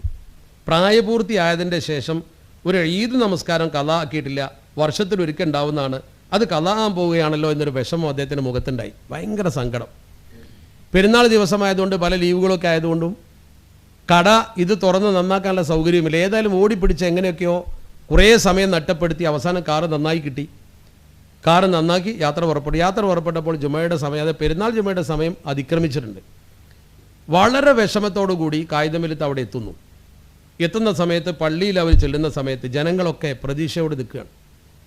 ജനങ്ങൾ മുഴുവൻ പ്രതീക്ഷയോട് നിൽക്കുകയാണ്. അപ്പോൾ ജുമ കഴിഞ്ഞിട്ടില്ല, പെരുന്നാൾ ജുമ കഴിയേണ്ട സമയമായിട്ടും കഴിഞ്ഞിട്ടില്ല. അപ്പോൾ എന്താണ് അവിടെ സംഭവിച്ചത്? അവിടുത്തുകാർ പറഞ്ഞതനുസരിച്ചാണ്, അഹമ്മദ് സാഹിബ് എഴുതി വെച്ച വാക്കാണ് ഞാൻ പറയുന്നത്. അവിടുത്തെ ഇമാമ് നിസ്കാരത്തിന് നേതൃത്വം കൊടുക്കാൻ വേണ്ടി പള്ളിയിലേക്ക് വന്നപ്പോൾ അദ്ദേഹത്തിൻ്റെ പിൻഭാഗത്തെ സൈഡിൽ ഒരു കുരു ഉണ്ടായിരുന്നു. അത് പൊട്ടി ഒലിച്ച് അദ്ദേഹത്തിൻ്റെ വസ്ത്രത്തിൽ രക്തം പുരണ്ടു. അത് തൊട്ടടുത്ത ഡിസ്പെൻസറിയിൽ പോയി അത് നീക്കി അത് ഡ്രസ്സ് ചെയ്ത് പുതിയ വസ്ത്രം ധരിച്ച് വരാൻ അയാൾ പോയതാണ്. അയാൾ വന്നിട്ടേ ജുമ നടക്കും. നമ്മുടെ നാട്ടിലെ വേറെ ഖത്തീബ് തൽക്കാലം മാറാനൊന്നും അങ്ങനെ എല്ലായിടത്തും അങ്ങനെ ഉണ്ടാവില്ല. അങ്ങനെ അദ്ദേഹം അതിന് പോയതാണ്. അപ്പോൾ അദ്ദേഹം അവിടെ പോയി തിരിച്ചെത്തുന്നതും കായികമിലെത്തുന്ന സമയം ഒന്നായി. ഇവർ എത്തി, ആ ഇമാമെത്തി, നിസ്കാരം നടന്നു. അപ്പോൾ സത്യത്തിൽ ഈ കാറ് കേടായപ്പോൾ തന്നെ അയാളുടെ കാലും കേടായിട്ടുണ്ട്. ഞാൻ പറഞ്ഞു വരുന്നത് അവിടെ എന്തോ ഒരു നമ്മൾ തൗഫീഖ് എന്നൊക്കെ പറയുന്നത്, നമ്മൾക്ക് ദുആ ചെയ്യുമ്പോൾ അല്ലാഹുമ്മ ജഅലി തൗഫീഖ റഫീഖന എന്ന് പറയും. ഒരു ഭാഗ്യം അങ്ങനെയാണല്ലോ, ഒരു തൗഫീഖ് റഫീഖാകുന്ന സംഗതിയുണ്ട്. ആ ജുമഅ അദ്ദേഹത്തിന് കിട്ടണമെന്ന് അള്ളാഹു തീരുമാനിച്ചിട്ടുണ്ട്. അതിൽ വലിയ അത്ഭുത സിദ്ധിയൊന്നും കരുതണ്ട, അള്ളാഹുവിൻ്റെ തീരുമാനമാണ്. ആ രീതിയിലുള്ള ഒരു അള്ളാഹുവിൻ്റെ സഹായം ലഭ്യമാകുന്ന തരത്തിലുള്ള ഒരു വ്യക്തിത്വമായിരുന്നു അദ്ദേഹം. ചില വ്യക്തികളാണ് അള്ളാഹുവിൽ ശരിക്കും ഭരമേൽപ്പിച്ചുകൊണ്ട് നമ്മൾ ചില കാര്യം ചെയ്താൽ അള്ളാഹുവിൻ്റെ സഹായം എപ്പോഴും നമുക്കുണ്ടാവും. ആ സഹായമാണ് അദ്ദേഹത്തിന് കിട്ടിയത്. ഞാൻ പറഞ്ഞു വരുന്ന അത്ര തെളിച്ചമുള്ള വ്യക്തികളാണ് മുസ്ലിം ലീഗ് കെട്ടിപ്പടുത്തത്. നമ്മളൊക്കെ ആ പാർട്ടിയെ കാണുന്നത് അങ്ങനെയാണ്. കാപട്യമില്ലാത്ത അള്ളാഹുവിൽ മാത്രം മനസ്സ് വെച്ചുകൊണ്ട് ജീവിച്ചിരുന്ന കുറച്ച് ആളുകൾ കെട്ടിപ്പടുത്തുക. അതുകൊണ്ട് എന്ത് കിട്ടി എന്നുള്ള ചോദ്യം, അത്തരം ആളുകൾക്ക് വലിയ അംഗീകാരം കിട്ടും, വലിയ അംഗീകാരം. തമിഴ്നാട്ടിൽ ബഹുമാനപ്പെട്ട ഒരു പേരിൽ ജില്ല വന്നു. ഇന്നും നോക്ക്, ആർക്കോട് നവാബുമാരുടെ മയ്യത്ത് മാത്രം വെച്ചിരുന്ന സ്ഥലത്ത് കായിദമില്ലത്തിൻ്റെ മയ്യത്ത് വെച്ചിരിക്കുന്നു. നിങ്ങൾ ചെന്നാൽ ഇപ്പോഴും കാണാം അദ്ദേഹത്തിന് ആ മീസാങ്കൽ ഒരു ഭാഗത്തുണ്ട്, ഇന്ന സ്വലാത്തി വറുസുഖി വ മഹിയായ വമമാത്തി ലില്ലാഹി റബ്ബിൽ ആലമീൻ, ജീവിതം ദീനിന് വേണ്ടി സമർപ്പിച്ച ഖുർആൻ്റെ ആയത്ത്. തൊട്ടുപുറത്ത് മീസാൻ കല്ലിൽ തന്നെ പുറത്ത് എഴുതി വെച്ചിരിക്കുന്ന എന്താ, വഅ്തസിമു ബിഹബിലില്ലാഹി ജമീഅൻ വലാ തഫറഖു. എപ്പോഴെങ്കിലും നിങ്ങൾക്ക് ഭാഗ്യം കിട്ടിയാൽ മദ്രാസിൽ ചെല്ലുമ്പോൾ വല്ലാജ മസ്ജിദിൻ്റെ ആ മുന്നിൽ ചെന്നിട്ട് അവിടെ അദ്ദേഹത്തിൻ്റെ ആ ഖബറൊന്ന് കണ്ടാൽ മതി, അത്ഭുതപ്പെട്ടു പോകും. ആ രീതിയിൽ അവിടെ മറ്റൊരാളുടെ മയ്യത്ത് വെക്കാറില്ല. അതായിരുന്നു കായിദമില്ലത്ത്. ആ കായിദമില്ലത്ത് മുഹമ്മദ് ഇസ്മായിൽ സാഹിബ് ഇന്ത്യയെ സ്നേഹിച്ചു, ദേശസ്നേഹിയായിരുന്നു. 1962 ചൈന യുദ്ധത്തിൽ സ്വന്തം മകനെ യുദ്ധത്തിന് അയച്ചില്ലേ? പാകിസ്ഥാൻ യുദ്ധത്തിൽ ഞാൻ ചിലർ പറയാനുള്ളത് തെറ്റാ, ചൈന യുദ്ധത്തിലാണ് അയച്ചു എന്ന് മാത്രമല്ല, അദ്ദേഹം മകനെ അയക്കാൻ തീരുമാനിച്ചപ്പോൾ നെഹ്റു വേണ്ടാന്ന് പറഞ്ഞു. മകനെ അയക്കാൻ തയ്യാറായി. കൃത്യമായി ചരിത്ര പുസ്തകം പരിശോധിച്ചാൽ ഡേറ്റ് കാണാൻ കഴിയും. 1962 നവംബർ 17 നെഹ്റുവിൻ്റെ മറുപടി കിട്ടി അദ്ദേഹത്തിന്. എന്താ നെഹ്റു പറഞ്ഞത്? ഈ കത്ത് കണ്ടു, സ്വന്തം മകനെ അങ്ങോട്ട് അയക്കുകയാണ്. അദ്ദേഹത്തിന് കാര്യം നോക്കാനുള്ള ഒരേ ഒരു മകനെ അങ്ങോട്ട് അയക്കുകയാണ്. എന്നെന്താ നെഹ്റു പറഞ്ഞു? ഐ കൺഗ്രാറ്റുലേറ്റ് യു എന്നാണ് നെഹ്റു പറഞ്ഞത്. ഞാൻ നിങ്ങളെ അഭിനന്ദിക്കുന്നു. എന്തിന്? You on having such a gallant son എന്നാണ് പറഞ്ഞത്. I congratulate you on having such a gallant son. ഇത്രയും ധൈര്യവാനായൊരു മകനെ നിങ്ങൾക്ക് കിട്ടിയല്ലോ, അതിൽ ഞാൻ നിങ്ങളെ അഭിനന്ദിക്കുന്നു എന്ന് പറഞ്ഞിട്ട് ആ കുട്ടിയെയും പിതാവിനെയും അഭിനന്ദിച്ചുകൊണ്ട് നെഹ്റു എഴുതിയ കത്ത് ചരിത്രത്തിലുണ്ട്. സ്വന്തം മകനെ ഇന്ത്യയുടെ പടയിലേക്ക് പറഞ്ഞയക്കാൻ തയ്യാറായൊരു മനുഷ്യൻ, ആ മനുഷ്യൻ കെട്ടിപ്പടുത്ത പാർട്ടിയെയും പാർട്ടിക്കാരെയുമാണോ ദേശക്കുറിച്ച് ചോദ്യം ചെയ്യാൻ വരുന്നത്? രാജ്യത്ത് മുസ്ലിം ലീഗിൻ്റെ ചരിത്രം, അതുപോലെ തന്നെ പൂർവിക നേതാക്കളുടെ ചരിത്രം പഠിക്കണം. അതാ വേണ്ടത്. ആ രീതിയിൽ അദ്ദേഹം കെട്ടിപ്പടുത്ത് കൊണ്ടുവന്ന് നമ്മുടെ സമൂഹത്തെ എവിടെ എത്തിച്ചു? അതിന് നമ്മൾ കൃത്യമായി നമ്മുടെ പൂർവ്വകാല ചരിത്രം പരിശോധിക്കണം. നമ്മൾ ആരായിരുന്നു? ഇപ്പോൾ നമുക്കൊരു പക്ഷേ നമ്മുടെ ഈ പുരോഗതിയുടെ അളവ് പെട്ടെന്ന് എടുക്കാൻ കഴിയില്ല. ഇഷ്ടംപോലെ സ്കൂളുകൾ, നമ്മളിപ്പോഴും സ്വന്തമായൊരു എഞ്ചിനീയറിംഗ് കോളേജിലുള്ളത്, ഒരു എഞ്ചിനീയറിംഗ് കോളേജിൽ. അതുപോലെ തന്നെ നമ്മുടെ സമുദായം ഒരുപാട് വിദ്യാഭ്യാസ സ്ഥാപനങ്ങൾ നമ്മുടെ രാജ്യത്തുണ്ടാക്കി. മലപ്പുറം ജില്ലയിൽ ഒരു എഞ്ചിനീയറിംഗ് കോളേജിൽ നിങ്ങൾ നിൽക്കുമ്പോൾ നിങ്ങൾ ചിന്തിക്കേണ്ട പ്രധാനപ്പെട്ട ഒരു കാര്യമുണ്ട്. എന്തായിരുന്നു ഇവിടുത്തെ അവസ്ഥ? എന്തായിരുന്നു അവസ്ഥ? ഞാൻ ഒറ്റ കാര്യം പറയട്ടെ, അത്ഭുതപ്പെട്ടു പോകും. നമ്മുടെ നാടിൻ്റെ ഒരു കാലഘട്ടത്തിൽ അവസ്ഥ എന്ന് പറഞ്ഞാൽ 1970 അത്ര ദൂരമൊന്നുമല്ല. 1970 മമ്പാട് കോളേജിൽ അന്നത്തെ പ്രിൻസിപ്പൽ എഴുതിയ ഒരു ലേഖനത്തിലുണ്ട്. അന്നത്തെ പ്രിൻസിപ്പൽ എഴുതിയ ലേഖനത്തിൽ അദ്ദേഹം പറയുന്നു, 400 കുട്ടികളാണ് പഠിക്കുന്നത്. 400 കുട്ടികൾ, അതിൽ 4 മുസ്ലിം പെൺകുട്ടികളേ ഉള്ളൂ.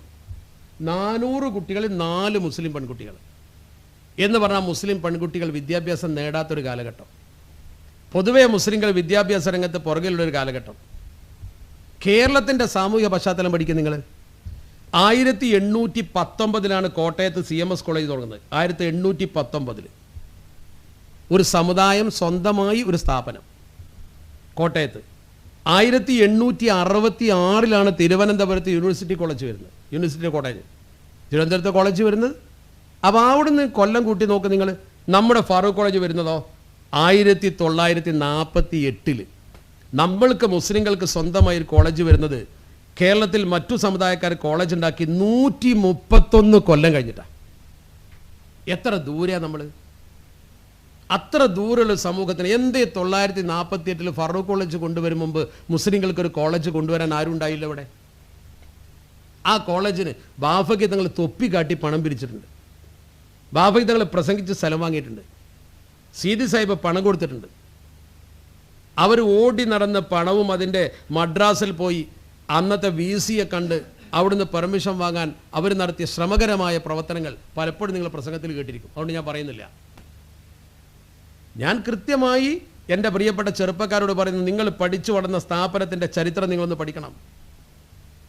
ഇവിടെയാണ് നമ്മുടെ ഇപ്പോഴത്തെ 2021 നിന്നുകൊണ്ട് 1970 മമ്പാട് കോളേജ് പഠിക്കണം. നിങ്ങൾ 1969 മലപ്പുറം ജില്ല വരുന്നത്.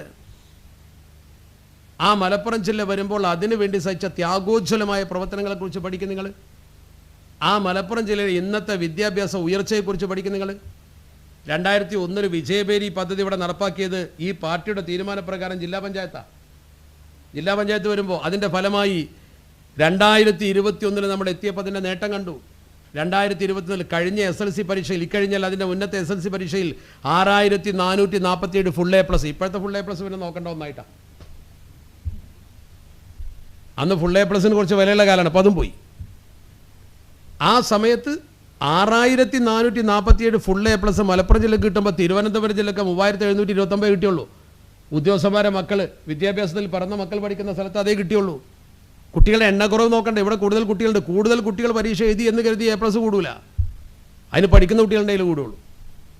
എന്തുകൊണ്ട് ആ ആലപ്പുഴ ജില്ലയിൽ 2121 കുട്ടികൾക്ക് A+ ഉണ്ടായത്? അതേസമയത്ത് ഇവിടെ 6000-ലധികം കുട്ടികൾക്ക് A+ ഉണ്ടായി. കൃത്യമായൊരു ചാനലിലൂടെ വിജയബേരി പദ്ധതി നടപ്പാക്കി വിദ്യാഭ്യാസ പ്രോത്സാഹനം ഒരു സമൂഹത്തിന് കൊടുത്തു. ഇനി പഠിക്കാനുള്ള സൗകര്യം നോക്കൂ. തിരുവനന്തപുരത്ത് ശരിക്കും 611 കുട്ടിക്കൊരു സ്കൂളുണ്ട്. 611 സ്കൂളും കുട്ടികളുടെ എണ്ണവും റേഷ്യോ വെച്ച് നോക്കുമ്പോൾ 611 കുട്ടിക്കൊരു സ്കൂളുണ്ട്. അവിടുത്തെ കണക്ക്, ജില്ലയിലുള്ള കുട്ടികളുടെ എണ്ണം, പഠിക്കുന്ന കുട്ടികളുടെ എണ്ണം, അവിടുത്തെ സ്കൂളുകളുടെ എണ്ണം. ആലപ്പുഴയിൽ 438 കുട്ടിക്കൊരു സ്കൂളുണ്ട്. നമ്മുടെ ഈ മലപ്പുറം ജില്ലയിലോ 1356 കുട്ടിക്കൊരു സ്കൂളാണ്. അത് പറഞ്ഞാൽ ചിലർ പറയും മുസ്ലിം ലീഗല്ലേ ഇത്ര കാലം ഭരിച്ചത് എന്ന് പറയുമ്പോൾ ശരിക്കും ചിന്തിക്കണം. എത്ര കാലം മുസ്ലിം ലീഗിൻ്റെ മന്ത്രിമാർ വന്നു? അവർ വന്ന കാലത്തൊക്കെ ചെയ്ത പ്രവർത്തനങ്ങളൊന്ന് പരിശോധിച്ച് നോക്കും. അവരുടെ സേവനങ്ങളില്ലായിരുന്നുവെങ്കിൽ ജില്ല ഇപ്പോഴും ഇവിടെ തന്നെ നിൽക്കും. ജില്ല ഇപ്പോഴും വളരെ വിദ്യാഭ്യാസപരമായി പുറകിലായിരിക്കും തീർച്ചയായിട്ടും. ഇവിടെ നമ്മൾ മനസ്സിലാക്കേണ്ട പ്രധാനപ്പെട്ട ഒന്ന്, ഈ ജില്ലയുടെ വിദ്യാഭ്യാസ വികസന പ്രവർത്തനത്തിന് വേണ്ടി മുസ്ലിം ലീഗ് ചെയ്ത സേവന പ്രവർത്തനങ്ങളെക്കുറിച്ച് നമ്മൾ പഠിക്കുമ്പോൾ നമ്മുടെ പഴയകാല ചരിത്രം നമ്മൾ കൃത്യമായി ഒന്ന് പരിശോധിക്കേണ്ടി വരും. ആ കൃത്യമായി പരിശോധിക്കുമ്പോൾ നമുക്ക് ബോധ്യപ്പെടും എന്തൊക്കെ ഇവിടെ ചെയ്തു, എന്തൊക്കെ ഇനി ചെയ്യാനുണ്ട് എന്നൊക്കെ. നമ്മളെ ഒരവസ്ഥയിലേക്കൊന്ന് തിരിച്ചു പോകുമോ നിങ്ങൾ? മാപ്പിള ഔട്ട്റേജസ് ആക്ട് കൊണ്ടുവന്നുകൊണ്ട് നമ്മുടെ ഈ പ്രദേശത്ത്, മലബാർ എന്ന് പറയുന്ന പ്രദേശത്തിൻ്റെ മുഖ്യ ഭാഗം എവിടെയാണ്? ഈ പ്രദേശത്ത് മൊത്തത്തിൽ 1852 കഥയാണ് ഞാൻ പറയുന്നത്. അന്ന് ഇവിടെയുള്ള ആളുകളെ അടിച്ചമർത്തി, അല്പം കഴിവുള്ള ആളുകളെ വെടിവെച്ച് കൊന്നു, അല്ലാത്തവരെയൊക്കെ നാട് കടത്തി. അന്ന് വെള്ളുവ നാട്ടിലെ 29 ഭൂപ്രമാണിമാർ ഒപ്പിട്ടൊരു കത്ത് കൊടുത്തതിൻ്റെ അടിസ്ഥാനത്തിൽ ഗവൺമെൻറ് മുന്നോട്ട് വന്ന് 500,000 പേരെ കൊന്നൊടുക്കുന്ന തരത്തിലുള്ള നിയമം കൊണ്ടുവന്ന മാപ്പിള ഔട്ട്റേജസ് ആക്ട്.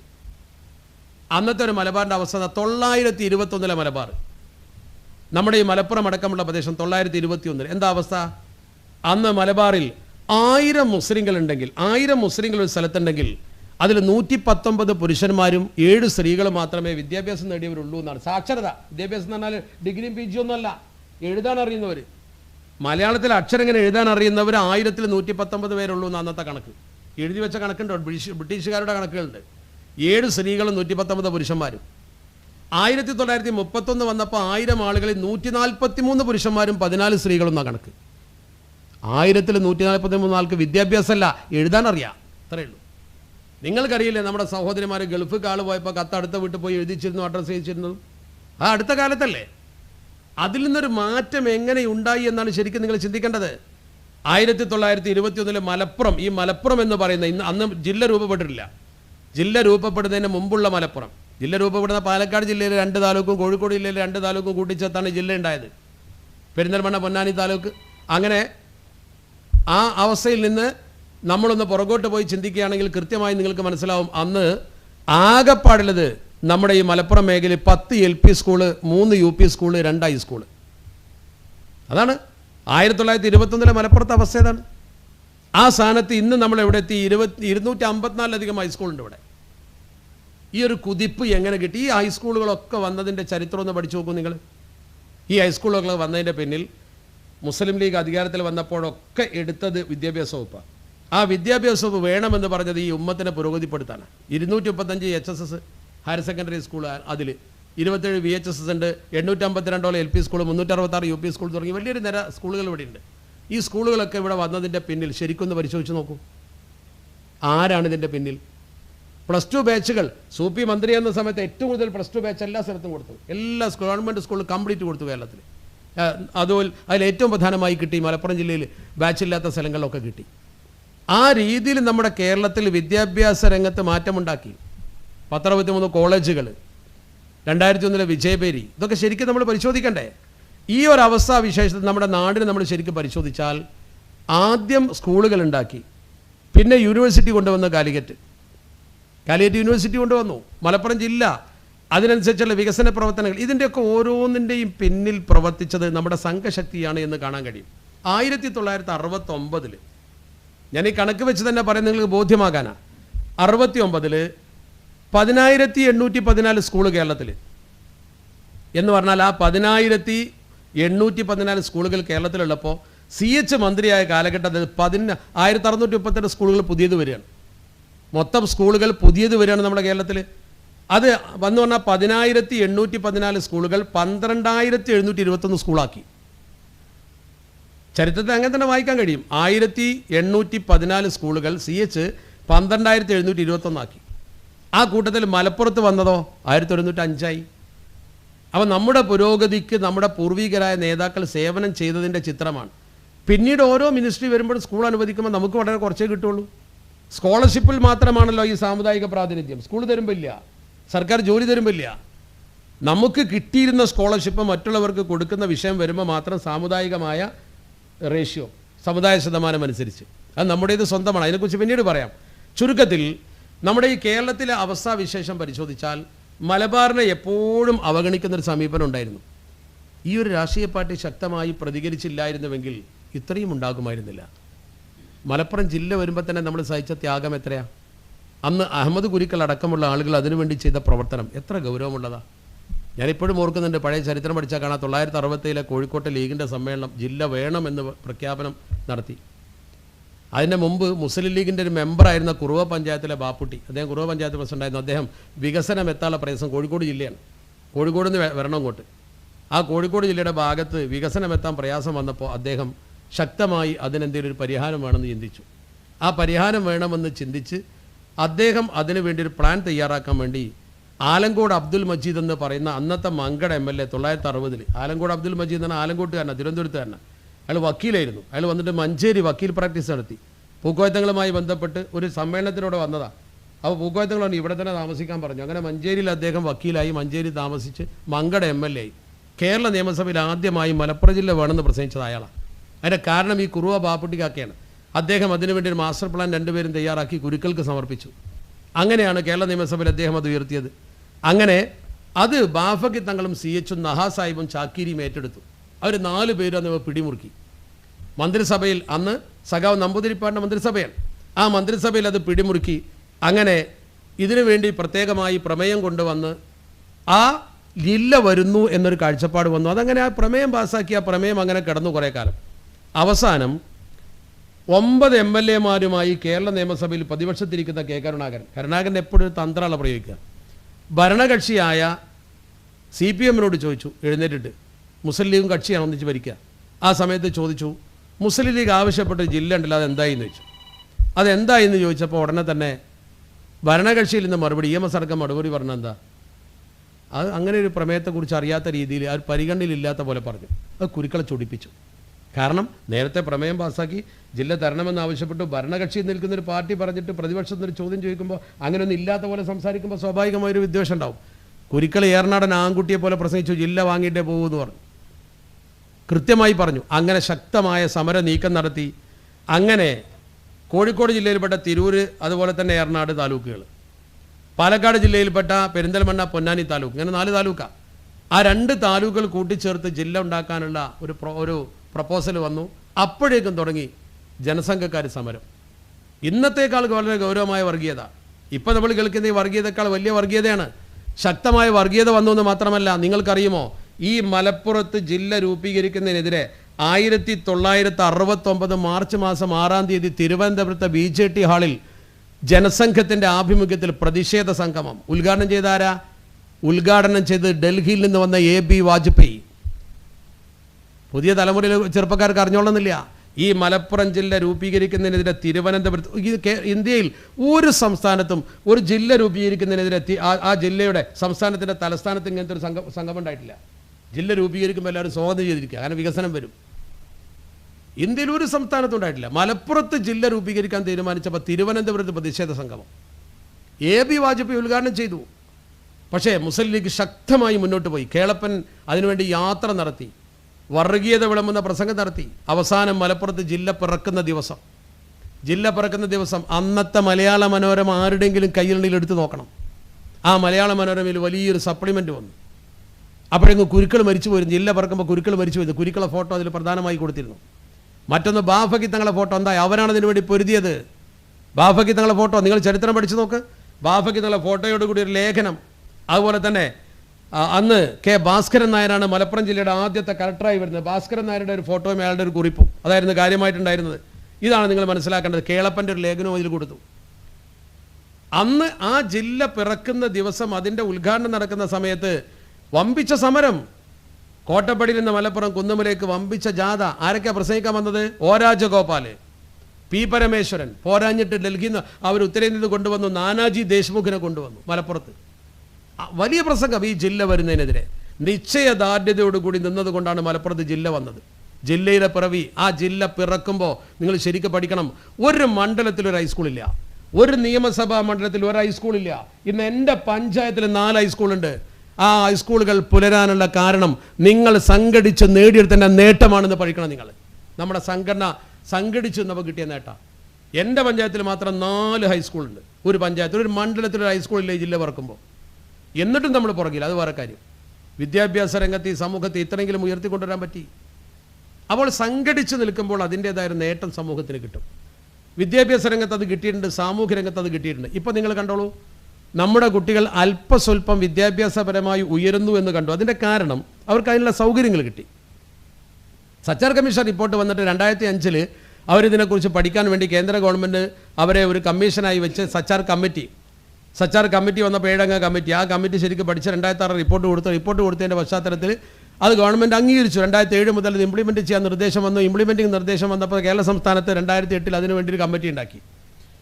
ആ കമ്മിറ്റി ഉണ്ടാക്കി എന്നതിനേക്കാൾ അപകടകരം, കമ്മിറ്റി ഉണ്ടാക്കി എന്നത് ഒരു പ്രശ്നം. കാരണം കേന്ദ്രത്തിൻ്റെ ആ നിർദ്ദേശം നേരിട്ട് കേരളത്തിൽ നടപ്പാക്കാമായിരുന്നു. അതിന് വേറെ ഒരു ഏജൻസി വേണ്ട. നിലവിലുള്ള സാധാരണഗതിയിൽ കേന്ദ്രത്തിൻ്റെ എന്തെങ്കിലും ഒരു പദ്ധതി വന്നാൽ അത് മുഖ്യമന്ത്രിയുടെ വകുപ്പിലൂടെ നടപ്പാക്കും. മുഖ്യമന്ത്രിയുടെ കയ്യിൽ അങ്ങനെയുള്ള ചില വകുപ്പുകളുണ്ടാവും. കേന്ദ്രത്തിൻ്റെ പദ്ധതികളൊക്കെ നടപ്പാക്കാനുള്ള ചില വെഹിക്കിൾ എന്നാണ് അതിന് പറയുക ഭരണഭാഷയിൽ. പക്ഷേ ഇവിടെ ചെയ്തത് അന്ന് ഒരു ന്യൂനപക്ഷ സെല്ലുണ്ടാക്കി. ഈ ന്യൂനപക്ഷ സെല്ല് ഉണ്ടാക്കിയത് തന്നെ 2008 ഈ സച്ചാർ കമ്മീഷൻ റിപ്പോർട്ട് ഇംപ്ലിമെൻറ്റ് ചെയ്യണം. സച്ചാർ കമ്മീഷൻ റിപ്പോർട്ട് ഒന്നുകൂടി പാലോളി കമ്മിറ്റി പഠിച്ച ആ 404 പേജുള്ള റിപ്പോർട്ട് 33 പേജ് റിപ്പോർട്ടാക്കി ഇവർ കൊടുത്തു. ആ നിർദ്ദേശങ്ങൾ നടപ്പാക്കാൻ വേണ്ടിയാണ് കേരളത്തിൽ ആദ്യമായി ന്യൂനപക്ഷ സെല്ലുണ്ടാക്കുന്നത്. ആ ന്യൂനപക്ഷ സെല്ലുണ്ടാക്കിയെന്ന് മാത്രമല്ല, ഉത്തരവ് അനുസരിച്ച് ഓരോ കളക്ടറേറ്റിലും ഒരു ക്ലർക്ക് എന്ന് പറഞ്ഞ സെക്ഷനും വന്നു. അന്നാണ് 2 കാര്യങ്ങൾ 2 ഓർഡറിലായിട്ട് വന്നത്. അതിൽപ്പെട്ട ഒന്നാണ് സ്കോളർഷിപ്പ്, അതിൽപ്പെട്ട മറ്റൊന്നാണ് നമ്മുടെ ഈ സംസ്ഥാനത്ത് 20% മറ്റുള്ളവർക്ക് പ്രവേശനം കൊടുത്ത മൈനോറിറ്റി കോച്ചിങ് സെൻറ്റർ എന്ന് പിന്നെ പേരിട്ട യഥാർത്ഥത്തിൽ പിറക്കുമ്പോൾ വന്ന coaching centre for Muslim youth. ഈ coaching centre for Muslim youth എന്തിനാണ് കൊണ്ടുവന്നത്? അത് കൊണ്ടുവന്നത് സച്ചാർ കമ്മീഷൻ്റെ പഠനത്തിൽ ഒരു റിപ്പോർട്ടുണ്ടായിരുന്നു. കേരളത്തിലെ മുസ്ലിങ്ങൾ അല്പം പുരോഗതിയിലാണെങ്കിലും ഉന്നത വിദ്യാഭ്യാസ രംഗത്ത് കേരളത്തിലെ മുസ്ലിങ്ങൾ വളരെ പുറകിലാണ്. ഉന്നത വിദ്യാഭ്യാസ രംഗത്ത് കേരളത്തിലെ മുസ്ലിങ്ങൾ പിറകിലായതുകൊണ്ട് അവരെ ഉയർത്തിക്കൊണ്ടുവരേണ്ടത് ആവശ്യമാണ്. എന്തുകൊണ്ടാണ് നമുക്കത് സാധ്യമാവുക? അതിനാദ്യം വേണ്ടത് ഇവരെ മത്സര പരീക്ഷയിൽ ജയിക്കാൻ പ്രാപ്തരാക്കണം. മത്സര പരീക്ഷയിൽ ജയിക്കണമെങ്കിൽ അവർക്ക് പരിശീലനം വേണം. പരിശീലനം വേണമെങ്കിൽ പരിശീലന സെൻറ്ററുകൾ വേണം. അപ്പോൾ പരിശീലന സെൻറ്റർ കൊടുത്ത് പരിശീലിപ്പിച്ചാൽ അവർ ഉയർന്നു വരും. അതുപോലെ മുസ്ലിം പെൺകുട്ടികൾ വിദ്യാഭ്യാസ രംഗത്ത് അല്പം പുറകിലാണ്. അവർക്ക് താമസിച്ച് പഠിക്കാനുള്ള ഹോസ്റ്റൽ സ്റ്റൈപ്പൻറ്റും അതുപോലെ തന്നെ അവർക്ക് പഠിക്കാനുള്ള ഒരു സാമ്പത്തിക സഹായവും കൊടുത്താൽ മുന്നേറും. ഈ 2 കാര്യങ്ങളാണ് നടപ്പാക്കിയത്. ഇത് സത്യത്തിൽ മുസ്ലിങ്ങൾക്ക് മാത്രമുള്ളതായിരുന്നു, 100% മുസ്ലിങ്ങൾക്ക്. അപ്പോൾ അങ്ങനെ ഒരു സമുദായത്തിന് മാത്രം നടപ്പാക്കാൻ പാടുണ്ടോ എന്ന് ചോദ്യമുണ്ട്. ഇവിടെ നമ്മുടെ കേരളത്തിൽ 1980 മുതൽ പരിവർത്തിത ക്രൈസ്തവർക്ക്, അഥവാ ക്രിസ്തു മതത്തിൽ നിന്നും അന്യമതത്തിൽ നിന്ന്, അന്യമതം എന്ന് പറയുമ്പോൾ പരിമിതമാണ്, പിന്നാക്ക വിഭാഗത്തിൽ നിന്ന്, SC ഷെഡ്യൂൾഡ് കാസ്റ്റ് പട്ടിക ജാതിയിൽ നിന്ന് ക്രിസ്തു മതത്തിലേക്ക് പരിവർത്തിതരായി ആരെങ്കിലും വന്നാൽ അവർക്ക് സഹായം കൊടുക്കാൻ വേണ്ടി മാത്രം ഒരു ബോർഡ് കേരളത്തിലുണ്ട്. അതാണ് development corporation for Christian converted from SC and recommended communities എന്നാണ് ഇതിൻ്റെ പേര്. എന്ന് പറഞ്ഞാൽ എൻ്റെ പച്ച മലയാളം പരിവർത്തിത ക്രൈസ്തവ വികസന കോർപ്പറേഷൻ, ശുപാർശിത വിഭാഗം കൂടി അതിലുണ്ടാവും. അപ്പോൾ അവർക്ക് വേണ്ടി അതിവിടെ പ്രവർത്തിക്കുന്നതിന് ആരും എതിർത്തിട്ടില്ലോ, നമ്മൾ എതിർത്തില്ല. ക്രിസ്ത്യാനിറ്റിയിലേക്ക് ഒരു ഹരിജൻ ജാതി മാറി വന്നാൽ അയാൾക്ക് സഹായം കൊടുക്കും, അതിന് വേണ്ടി മാത്രം ഒരു കോർപ്പറേഷൻ. ഏതെങ്കിലും ഒരു ഹരിജൻ ഇസ്ലാമിലേക്ക് വന്നാൽ അയാൾക്ക് സഹായം കൊടുക്കുന്ന കോർപ്പറേഷൻ ഒന്നും ഇവിടെ ഇല്ല, നമ്മൾ ആവശ്യപ്പെട്ടിട്ടില്ല, നമ്മുടെ നയവുമല്ല. എന്നാൽ മറ്റുള്ളവരുടെ മുടക്കാൻ നമ്മളൊന്നും അതുമില്ല. ഇത് നമുക്ക് വേണ്ടി മാത്രമുള്ളതാണ് എന്ന ധാരണ എല്ലാവർക്കുമുണ്ട്. അങ്ങനെ അത് 2008 ആരംഭിച്ച് 2011 വരെ അങ്ങനെ തന്നെ നിന്നു. 2011 സംഭവിച്ചത് 2-3 കാര്യങ്ങളാണ്. ഒന്ന്, 2011 ന്യൂനപക്ഷ സെല്ല് വരുന്നത്. ന്യൂനപക്ഷ സെല്ല് 2008 ന്യൂനപക്ഷ സെല്ല് കൊണ്ടുവരുന്നത്. അത് 2011 ന്യൂനപക്ഷ വകുപ്പാക്കി, സെല്ല് വകുപ്പാക്കി. ന്യൂനപക്ഷ സെല്ല് മൈനോറിറ്റി ഡിപ്പാർട്ട്മെൻ്റ് ആക്കി മാറ്റിയപ്പോൾ മറ്റു മൈനോറിറ്റികൾക്ക് കൊടുക്കുന്ന ആനുകൂല്യങ്ങളൊക്കെ ഇതിലൂടെ കൊണ്ടുവന്ന് കൊടുക്കാൻ തുടങ്ങി. വ്യത്യസ്തത മനസ്സിലാക്കണം. മൈനോറിറ്റി സെല്ല് തുടങ്ങിയത് സച്ചാർ കമ്മിറ്റിയുടെ നിർദ്ദേശം മുസ്ലിങ്ങൾക്ക് വേണ്ടി മാത്രം നടപ്പാക്കാനാണ്. അത് 2011 മൈനോറിറ്റി സെല്ല് മൈനോറിറ്റി ഡിപ്പാർട്ട്മെൻ്റ് ആയപ്പോൾ ഇന്ത്യയിലെ മറ്റു മൈനോറിറ്റികൾ എന്ന് പറയുന്ന നോട്ടിഫൈഡ് മൈനോറിറ്റി ഇന്ത്യയിൽ 6 കൂട്ടരുണ്ട്.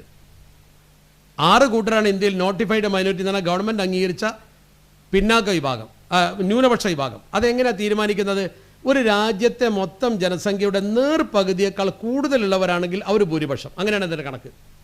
അപ്പോൾ ഇന്ത്യയിൽ ഹിന്ദുക്കൾ ഇന്ത്യയുടെ ജനസംഖ്യയുടെ പകുതിയേക്കാൾ കൂടുതലുണ്ട്, അതുകൊണ്ട് അവർ ഭൂരിപക്ഷ സമുദായം.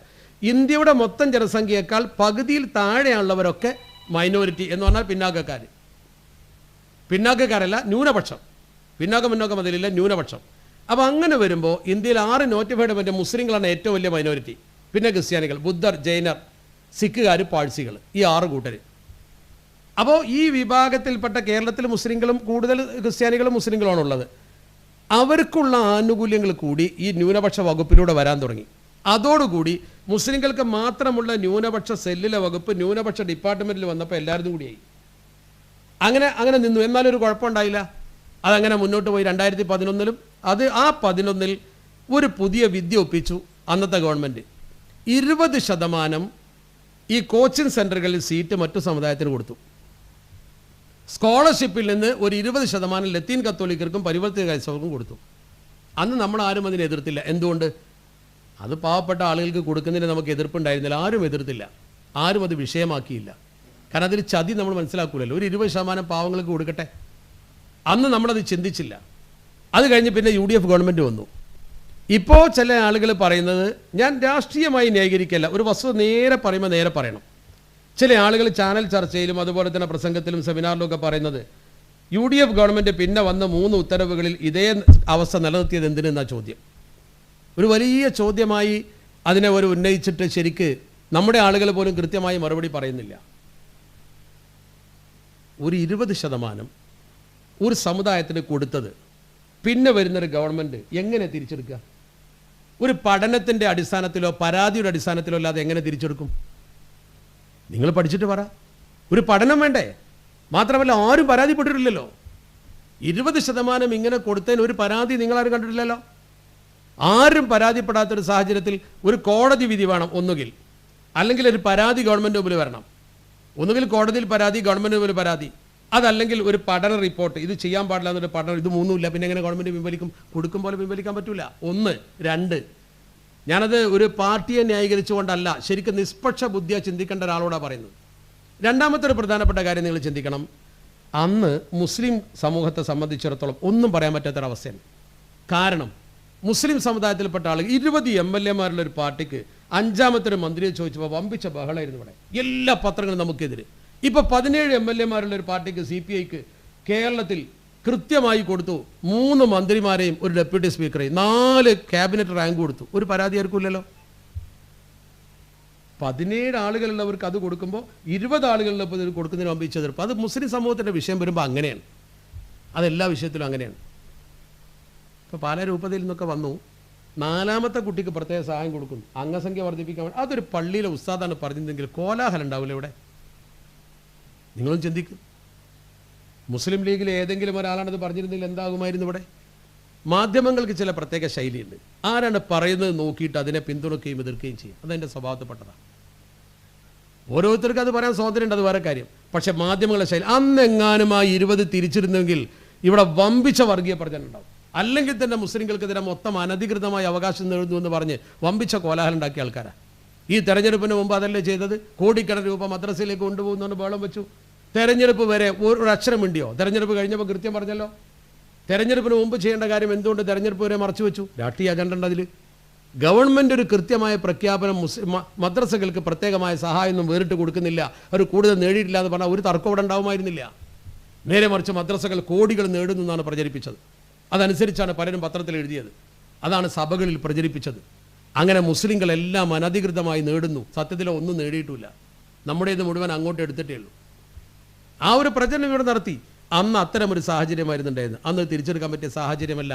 അതുകൊണ്ടാണ് തിരിച്ചെടുക്കാൻ പറ്റാതിരുന്നത്. ഇനി കൊടുത്ത് തിരിച്ചെടുക്കണമെന്നൊരു ആവശ്യം വന്നില്ലായിരുന്നു. ഞാൻ ചോദിക്കട്ടെ, 2020 വരെ ഇത് വിഷയമല്ലല്ലോ, പിന്നെ എന്തുകൊണ്ട് വിഷയമായി? വിഷയമായത് 2-3 കാരണങ്ങളാണ്. ഒന്ന്, മുസ്ലിം സമൂഹത്തിലെ വിദ്യാഭ്യാസ പുരോഗതി തടയുക എന്ന് ഉദ്ദേശിക്കുന്ന ചില ആളുകൾ ഉണ്ടാവാം. 2, coaching centre for Muslim youth എന്നതിൻ്റെ പേരെടുത്തിട്ട് coaching centre minority coaching centre ആക്കി. മൈനോറിറ്റി കോച്ചിങ് സെൻ്റർ ആക്കിയപ്പോൾ ഞാൻ നേരത്തെ പറഞ്ഞ പോലെ ന്യൂനപക്ഷ സെല്ല് ന്യൂനപക്ഷ വകുപ്പാക്കി എല്ലാം അതിലൂടെ വിതരണം ചെയ്തപ്പോൾ ഇതൊക്കെ ന്യൂനപക്ഷത്തിൻ്റെ അത് തോന്നി. മൈനോറിറ്റി കോച്ചിങ് സെൻ്റർ എന്ന് പറയുമ്പോൾ എല്ലായിടത്തുമാണ്. അതിൽ 20% മാത്രം ഒരു കൂട്ടർക്ക് എങ്ങനെ കൊടുക്കും? ഒരു കൂട്ടർക്ക് മാത്രം 80 എങ്ങനെ കൊടുക്കും? ചോദ്യമാണ്. രണ്ടാമത്തെ ഒന്ന്, ഇതേ സ്കീമിലെ സ്കോളർഷിപ്പ് ഉപയോഗപ്പെടുത്തി മുസ്ലിങ്ങൾക്ക് മാത്രമുള്ള സ്കീമിലെ സ്കോളർഷിപ്പിൽ മദർ തെരേസ സ്കോളർഷിപ്പ് കൊണ്ടുവന്നു, ജോസഫ് മുണ്ടശ്ശേരി സ്കോളർഷിപ്പ് കൊണ്ടുവന്നു. ഈ ജോസഫ് മുണ്ടശ്ശേരി സ്കോളർഷിപ്പ് ഏതാ? UDF ഭരണകാലത്ത് +2 വിദ്യാർത്ഥികൾക്കും 10ാം ക്ലാസ് വിദ്യാർത്ഥികൾക്കും കൂടുതൽ മാർക്ക് കൊടുക്കുന്ന മെറിറ്റ് സ്കോളർഷിപ്പ് UDF കൊണ്ടുവന്ന സ്കോളർഷിപ്പിന് പേരിട്ടതാണ് ജോസഫ് മുണ്ടശ്ശേരി. ആ ജോസഫ് മുണ്ടശ്ശേരി പിന്നെ വന്ന 2016 ഇവർ വന്ന മദ്രസ വന്ന് പേരിട്ടു. ആ പേരിട്ടപ്പോൾ ക്രിസ്ത്യാനികൾക്ക് തോന്നി ഞങ്ങളുടെ പുണ്യവാളന്മാരുടെ പേരിലുള്ളത് പോലും ഞങ്ങൾക്ക് 20 ഉള്ളൂ, അവർക്ക് 80 ഉണ്ട്. അതൊരു പ്രശ്നമായി. സത്യത്തിൽ അത് മുസ്ലിങ്ങൾക്ക് മാത്രം അവകാശപ്പെട്ടതിന് 20 അവർക്ക് കൊടുത്താന്ന് പറയാൻ കോടതിയിൽ പറ്റിയില്ല. കോടതിയിൽ എന്താ ചോദിച്ചത്? കോടതിയിൽ വാദിച്ച വാദം ശരിയാണ്, പക്ഷേ വാദത്തിന് അടിസ്ഥാനമില്ല. വാദം ശരിയാണ്, അടിസ്ഥാനമില്ല. എന്താ അങ്ങനെ പറയാൻ കാരണം? ജസ്റ്റിൻ കോടതിയിൽ പോയി പറഞ്ഞത് 2 പ്രധാനപ്പെട്ട കാര്യങ്ങളാണ്. ഒന്ന്, ഇന്ത്യയിൽ 6 നോട്ടിഫൈഡ് മൈനോറിറ്റി ഉണ്ട്. ഞാൻ നേരത്തെ എണ്ണിയ 6 വിഭാഗം: മുസ്ലിങ്ങൾ, ക്രിസ്ത്യാനികൾ, ബുദ്ധർ, ജൈനർ, സിഖുകാർ, പാഴ്സികൾ. ഈ 6 വിഭാഗം മൈനോറിറ്റിയാണ്. ആ മൈനോറിറ്റികൾക്കിടയിൽ വിഭജനമുണ്ടാക്കി മുസ്ലിങ്ങൾക്ക് മാത്രം കൊടുത്തു. 1, അവർക്ക് 80 കൊടുത്ത് വേറൊരു കുട്ടിക്ക് 20 മാത്രമാക്കി. തെറ്റാണ്. 2, ഈ മൈനോറിറ്റിയിൽപ്പെട്ട ഒരു വിഭാഗത്തെ സബ് ക്ലാസിഫൈ ചെയ്തു. എങ്ങനെ? ക്രിസ്ത്യാനികൾ എന്ന് പറയുന്ന വിഭാഗം ഇവിടെ ഉണ്ട്, അതിൽപ്പെട്ട ലത്തീൻ കത്തോലിക്കർക്കും പരിവർത്തിത ക്രൈസ്തവർക്കും മാത്രം കൊടുത്തു, ബാക്കിയുള്ളവർക്ക് കൊടുത്തില്ല. അപ്പോൾ മൈനോറിറ്റിയിൽ തന്നെ ക്ലാസിഫൈ ചെയ്തു, അതിൽ തന്നെ സബ് ക്ലാസിഫൈ ചെയ്തു. ഇത് തെറ്റാണ്. കോടതി അത് അംഗീകരിച്ചു. സത്യത്തിൽ കോടതിയിൽ പറയേണ്ടത് എന്താ? കോടതിയിൽ പറയേണ്ടത് മൈനോറിറ്റികൾ ഇന്ത്യയിൽ നോട്ടിഫൈഡ് 6 എണ്ണം ഉണ്ടെങ്കിലും ഈ സ്കോളർഷിപ്പ് വിഷയത്തിൽ അവർ അവഗണിച്ചിട്ടില്ല. കാരണം എന്തുകൊണ്ട്? ഇത് മൈനോറിറ്റി ആനുകൂല്യമേ അല്ല. അതാണ് പോയിന്റ്. ഇത് മൈനോറിറ്റി എന്ന രീതിയിൽ കിട്ടിയതല്ല. ഇത് മുസ്ലിങ്ങൾക്ക് കിട്ടിയത് മതപരമായി കിട്ടിയതുമല്ല. അതെന്തുകൊണ്ടാണ് അങ്ങനെ പറയാൻ കാരണം? ഏറ്റവും വലിയ കേസ്, ഇതിന് ആർഗ്യുമെന്റ് നടന്നത് ഗുജറാത്ത് ഹൈക്കോടതിയിലാണ്. ഫാസിസ്റ്റുകളായിരുന്ന അപ്പുറത്ത്, ഇന്ത്യ ഇന്ന് ഭരിക്കുന്ന പാർട്ടിയുടെ നേതാക്കന്മാർ അപ്പുറത്ത് വാദിക്കുന്നത്. വക്കീലുമാർ ശരിക്ക് കാര്യങ്ങൾ ബോധ്യപ്പെടുത്തി കൊടുത്ത് കോടതിക്ക്. കോടതി അവസാനം വിധിച്ച എന്താ? The framing of the scholarship, basis of framing of the scholarship is not religion. ഇത് മതപരമല്ല. ഇത് ഫ്രെയിം ചെയ്ത്, അഥവാ ഈ സ്കോളർഷിപ്പിന്റെ ബേസ് മതപരമല്ല കോടതി പറയാണ്. പിന്നെ എന്താണ്? ഒരു രാജ്യത്തെ പിന്നാക്കം നിൽക്കുന്ന വിഭാഗം എന്ന രീതിയിൽ കൊടുത്തതാണ്. അത് ഭരണഘടനയുടെ വകുപ്പ് അനുസരിച്ച് പിന്നാക്കക്കാരെ ഉയർത്തിക്കൊണ്ടുവരാനുള്ള വകുപ്പാണ്. അവ മുസ്ലിങ്ങൾ എന്ന രീതിയിൽ കൊടുത്തതല്ല. അവർ മുസ്ലിങ്ങളായിപ്പോയി എന്നേ ഉള്ളൂ എന്ന് കോടതി പറയുന്നുണ്ട്. ആ വിധി കൊടുത്താൽ മതി. അപ്പോൾ ഇത് ന്യൂനപക്ഷാനുകൂല്യമല്ല, പിന്നാക്കാനുകൂല്യമാണ്. ഇപ്പം സംഭവിച്ചതോ? ഈ പിന്നാക്കാനുകൂല്യം മുന്നോക്ക ക്രിസ്ത്യാനികൾക്ക് പോലും കൊടുത്തു. പിന്നാക്കത്തിൻ്റെ ആനുകൂല്യം മുന്നാക്കത്തിന് കൊടുത്തു. എന്നിട്ടും നമ്മൾ കൂടുതൽ നേടി എന്ന പ്രചരണം നടക്കുന്നു. ഞാൻ ചോദിക്കട്ടെ, ഇത്തരം അനീതികൾ സംഭവിക്കുമ്പോൾ അതിനെതിരെ നമുക്ക് എങ്ങനെ നിലപാടെടുക്കാൻ സാധിക്കും? അതിന് രാഷ്ട്രീയ സംഘശക്തി വേണ്ടി വരും. രാഷ്ട്രീയ സംഘശക്തി ഇല്ലാതെ കഴിയില്ല. നമ്മൾ തെരുവിൽ പ്രസംഗിച്ചത് കൊണ്ടോ നമ്മളിവിടെ കൂടി പറഞ്ഞത് കൊണ്ടോ ആവില്ല. ഇതിന് ശരിക്കും നിയമസഭയിൽ, നിയമനിർമ്മാണ സഭയിൽ ശബ്ദമുയർത്താൻ ആളുകൾ വേണം. ഒരു ജനാധിപത്യ രാജ്യത്ത് നിയമനിർമ്മാണ സഭകളുടെ ശബ്ദം വളരെ പ്രധാനമാണ്. ഇന്ത്യ ഒരു ജനാധിപത്യ രാജ്യമാണ്. ഈ ജനാധിപത്യ രാജ്യത്ത് നമ്മൾ എന്തുകൊണ്ടാണ് ജനാധിപത്യം സ്വീകരിക്കുന്നത്? നിങ്ങൾ കരുതുന്നുണ്ടോ ജനാധിപത്യം 100% ശരിയാണെന്ന്? ജനാധിപത്യം എന്ന് പറയുമ്പോൾ 10 പേരുണ്ടെങ്കിൽ 6 പേര് പറഞ്ഞത് ശരിയാണ്. പക്ഷേ ഈ ജനാധിപത്യത്തിൽ ഒരു മൂല്യവും തത്വവും ഒക്കെ വേണം. ആ മൂല്യങ്ങളും തത്വങ്ങളും മറികടക്കപ്പെടുകയാണ്. ഇപ്പോൾ ഡൽഹിയിലൊക്കെ നടക്കുന്നതല്ലേ, പാർലമെൻറ്റിൽ ചർച്ച പോലും നടക്കാതെ ബില്ല് പാസ്സാക്കുകയാണ്. പക്ഷേ ഇന്ത്യയിൽ നമുക്കുള്ള പ്രതീക്ഷ മതേതരത്വമാണ്. അപ്പോൾ ഇന്ത്യയിൽ നമുക്ക് പ്രതീക്ഷ മതേതരത്വമാണെങ്കിൽ നമ്മുടെ കടമ എന്താ? മതേതരത്വം നിലനിർത്തണം. മതേതരത്വം നിലനിർത്താനുള്ള മാർഗം എന്താ? മതേതരത്വം നിലനിർത്തണമെങ്കിൽ നമ്മൾ രാഷ്ട്രീയത്തിൽ പ്രവർത്തിക്കണം. കാരണം ഇന്ത്യൻ മതേതരത്വത്തെ നിലനിർത്തുന്നത് ഇന്ത്യയുടെ തെരഞ്ഞെടുക്കപ്പെട്ട ജനപ്രതിനിധികളും ഇന്ത്യയുടെ ഭരണഘടനയുമാണ്. ഭരണഘടനയെ കൈകാര്യം ചെയ്യുന്നത് തെരഞ്ഞെടുക്കപ്പെട്ട ജനപ്രതിനിധികൾ കൊടുക്കുന്ന ഭരണകൂടമാണ്. ആ ഭരണകൂടം, ജനപ്രതിനിധികൾ, കോടതി, ഭരണഘടന, ഇതൊക്കെയാണ് പ്രധാനം. ഇതിൽ കോടതിയിലേക്ക് ശരിക്കും മുന്നോട്ട് വരുന്ന ആരാ? ജുഡീഷ്യറിയിലേക്ക് വരിക എപ്പോഴും ഈ ഭരണകൂടത്തിൻ്റെ തലപ്പത്തുള്ള ആളുകളാണ് ജുഡീഷ്യറിയിൽ. ഇപ്പോൾ അതിന് കൊളീജിയമൊക്കെ ഉണ്ട് നിയമിക്കുന്നത്, ജഡ്ജിമാർ പോലും. അത് വിദ്യാഭ്യാസത്തിലൂടെ വരുന്നതാണ്. അതോടൊപ്പം നമ്മൾ ചെയ്യേണ്ട കാര്യം എന്താ? തെരഞ്ഞെടുപ്പിലൂടെ നമ്മൾ ഒരു അധികാര സ്ഥാനത്തെത്തണം. ജനാധിപത്യത്തിൽ അധികാരം വളരെ പ്രധാനമാണ്. ഇപ്പം നമ്മുടെ രാജ്യത്ത് ഇപ്പോൾ പാർലമെൻറ്റിൽ ഒരു ശബ്ദം ഉയർത്തണമെങ്കിൽ നമ്മുടെ MP-മാർ വേണം ഓരോ വിഷയത്തിലും. ഇപ്പോൾ മുസ്ലിം ലീഗിൻ്റെ സാന്നിധ്യമുള്ളത് കൊണ്ട് പണ്ട് പോക്കർ സാഹിബിൻ്റെ കാലഘട്ടം മുതൽ നിർണയിച്ചൊരു ദൗത്യമുണ്ട്. അവിടെ ചിലർക്കൊരു വ്യതിരിക്ത അഭിപ്രായം പറയാനുണ്ടാവും. എന്ത്? നമ്മുടെ രാജ്യത്ത് നമുക്ക് വേണമെങ്കിൽ ഒരു ദേശീയ രാഷ്ട്രീയ പാർട്ടിയിൽ ചേർത്താൽ പോരെ, ഒരു ദേശീയ രാഷ്ട്രീയ പാർട്ടിയിൽ ചേർന്നുകൊണ്ട് നമുക്ക് പ്രവർത്തിച്ചാൽ പോരെ എന്നൊരു തോന്നലുണ്ടാവും. ആവാം. പക്ഷേ ദേശീയ രാഷ്ട്രീയ പാർട്ടിയിൽ ചേർന്ന് പ്രവർത്തിച്ചാൽ ഒരു പാർട്ടി ആവുകയുള്ളൂ. നമ്മുടെ ആവശ്യങ്ങൾ കൃത്യമായി നേടാൻ കഴിയില്ല. അതുകൊണ്ടാണ് Pokker Sahib special marriage act വന്നപ്പോൾ എനിക്ക് പറ്റില്ല എന്ന് പോക്കർ സാഹിബ് പറഞ്ഞപ്പോൾ, പോക്കർ സാഹിബ് പറഞ്ഞ പോലെ പറയാൻ പറ്റാതിരുന്ന മൗലാന ആസാദും ഇഫ്തുർ റഹ്മാനും ഒക്കെ പോക്കർ സാഹിബിനെ പിടിച്ച് പ്രോത്സാഹിപ്പിച്ചത്. അതെന്തുകൊണ്ട്? അവർ പാർട്ടി ഇപ്പം അനുസരിച്ച് പറയാൻ കഴിയില്ല. പണ്ഡിറ്റ് നെഹ്റു പോലും ഈ ഒരു വ്യക്തിയുടെ വാക്ക് മാനിച്ചുകൊണ്ട് അംഗീകരിച്ചു. പോക്കർ സാഹിബിൻ്റെ ശബ്ദം ഒരു സമുദായത്തിൻ്റെ ശബ്ദമായി ഞാൻ കാണുന്നു എന്നാണ് മനസ്സിലാക്കിയത്. ശരിയത്ത് പ്രശ്നത്തിൽ ബനാത്ത് വാല കൊണ്ടുവന്ന ബില്ല്, ആ ബില്ല് ശരിക്കും സ്വീകരിച്ചുകൊണ്ട് രാജീവ് ഗാന്ധി ഔദ്യോഗിക ബില്ലാക്കി. 2 ആൾ പാർലമെൻറ്റിലുണ്ടായാലും എന്ത് നേടുമെന്ന് ചോദിച്ച ആൾക്കാരുണ്ടായിരുന്നു. ഒരു MP ഉണ്ടായിട്ട് നിങ്ങൾക്ക് എന്ത് നേടാൻ പറ്റുമെന്ന് ചോദിച്ച ആൾക്കാരുണ്ടായിരുന്നു. സൽമാൻ റുഷ്ദിയുടെ പുസ്തകം ഇന്ത്യയിൽ വിറ്റഴിച്ചാൽ അത് മുസ്ലിങ്ങളുടെ വികാരം, മതവികാരത്തിന്, വിശ്വാസത്തിന് ഹാനിയാണെന്ന് പറഞ്ഞു. അംഗീകരിച്ചു ഗവൺമെൻറ്. ഒരു സമൂഹത്തിൻ്റെ ആവശ്യം പ്രകടിപ്പിക്കാൻ പാർലമെൻ്ററി ജനാധിപത്യത്തിൽ എണ്ണം കൂടുതലൊന്നും വേണ്ട, കരുത്തുറ്റ 1 മതി 10 എണ്ണത്തിന് പകരം. ജനങ്ങളോട് കടപ്പാടില്ലാത്തവൻ പടച്ചവരോട് കടപ്പാടില്ലാത്ത ആൾക്കാരാണ്. നമുക്ക് ജനങ്ങളോട് കമ്മിറ്റ്മെൻ്റ് ഉണ്ട്. ജനസേവനം ഇസ്ലാമിൽ വലിയൊരു വിഷയമാണ്. നിങ്ങൾ ഈ ജനങ്ങൾക്ക് വേണ്ടി ഇദ്ഖാലു സുറൂറി അലൽ മുസ്ലിം എന്ന് പറയുന്ന ആ പ്രവർത്തനത്തിന് ഇസ്ലാം വിട്ട പദവി എന്താ?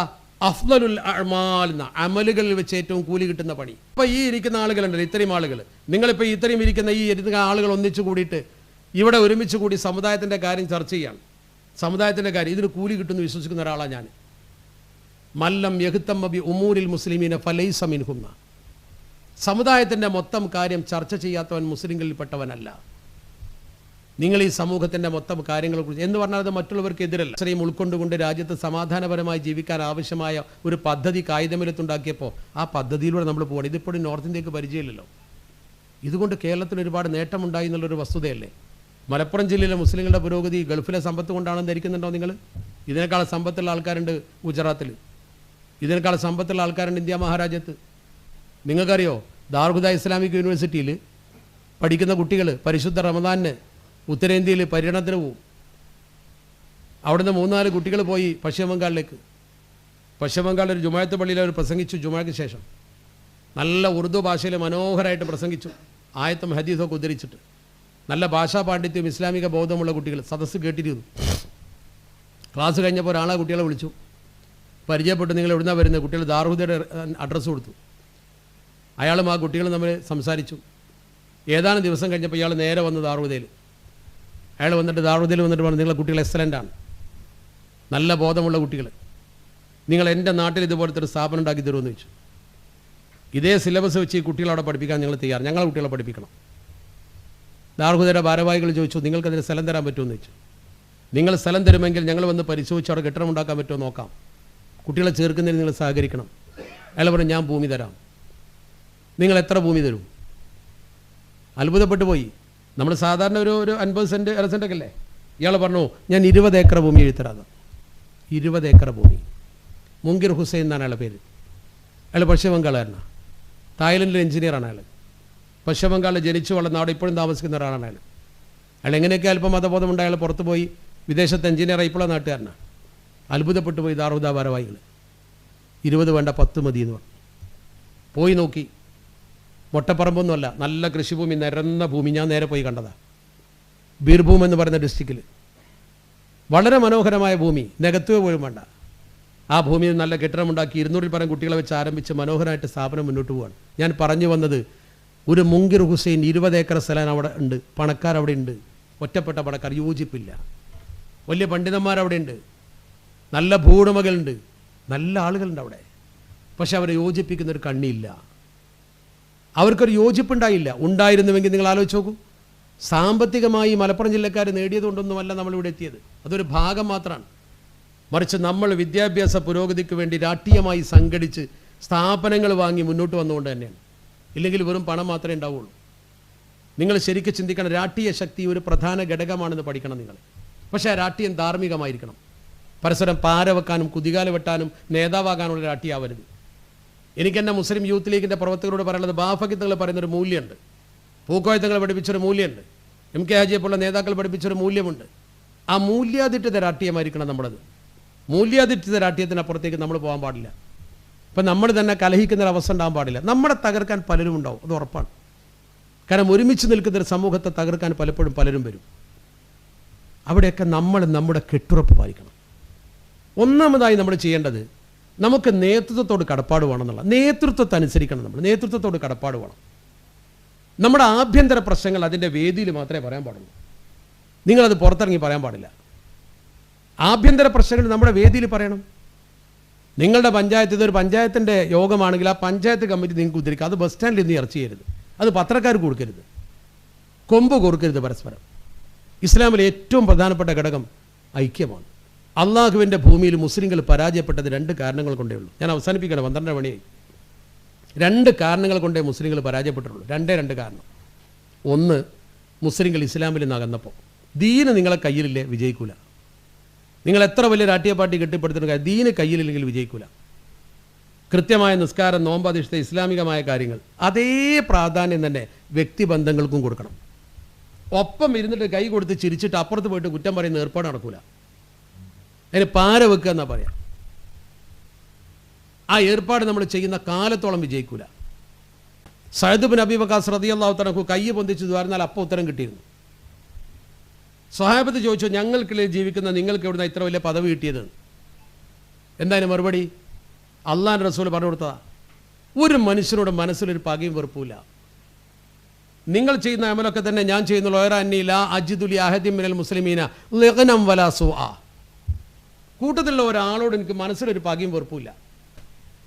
അങ്ങനെ നമ്മളാകാൻ പാടില്ല. ഒരുപാട് രാഷ്ട്രീയ പാർട്ടികളും ഒരുപാട് സംവിധാനങ്ങളും അങ്ങനെ ഉണ്ടാവും.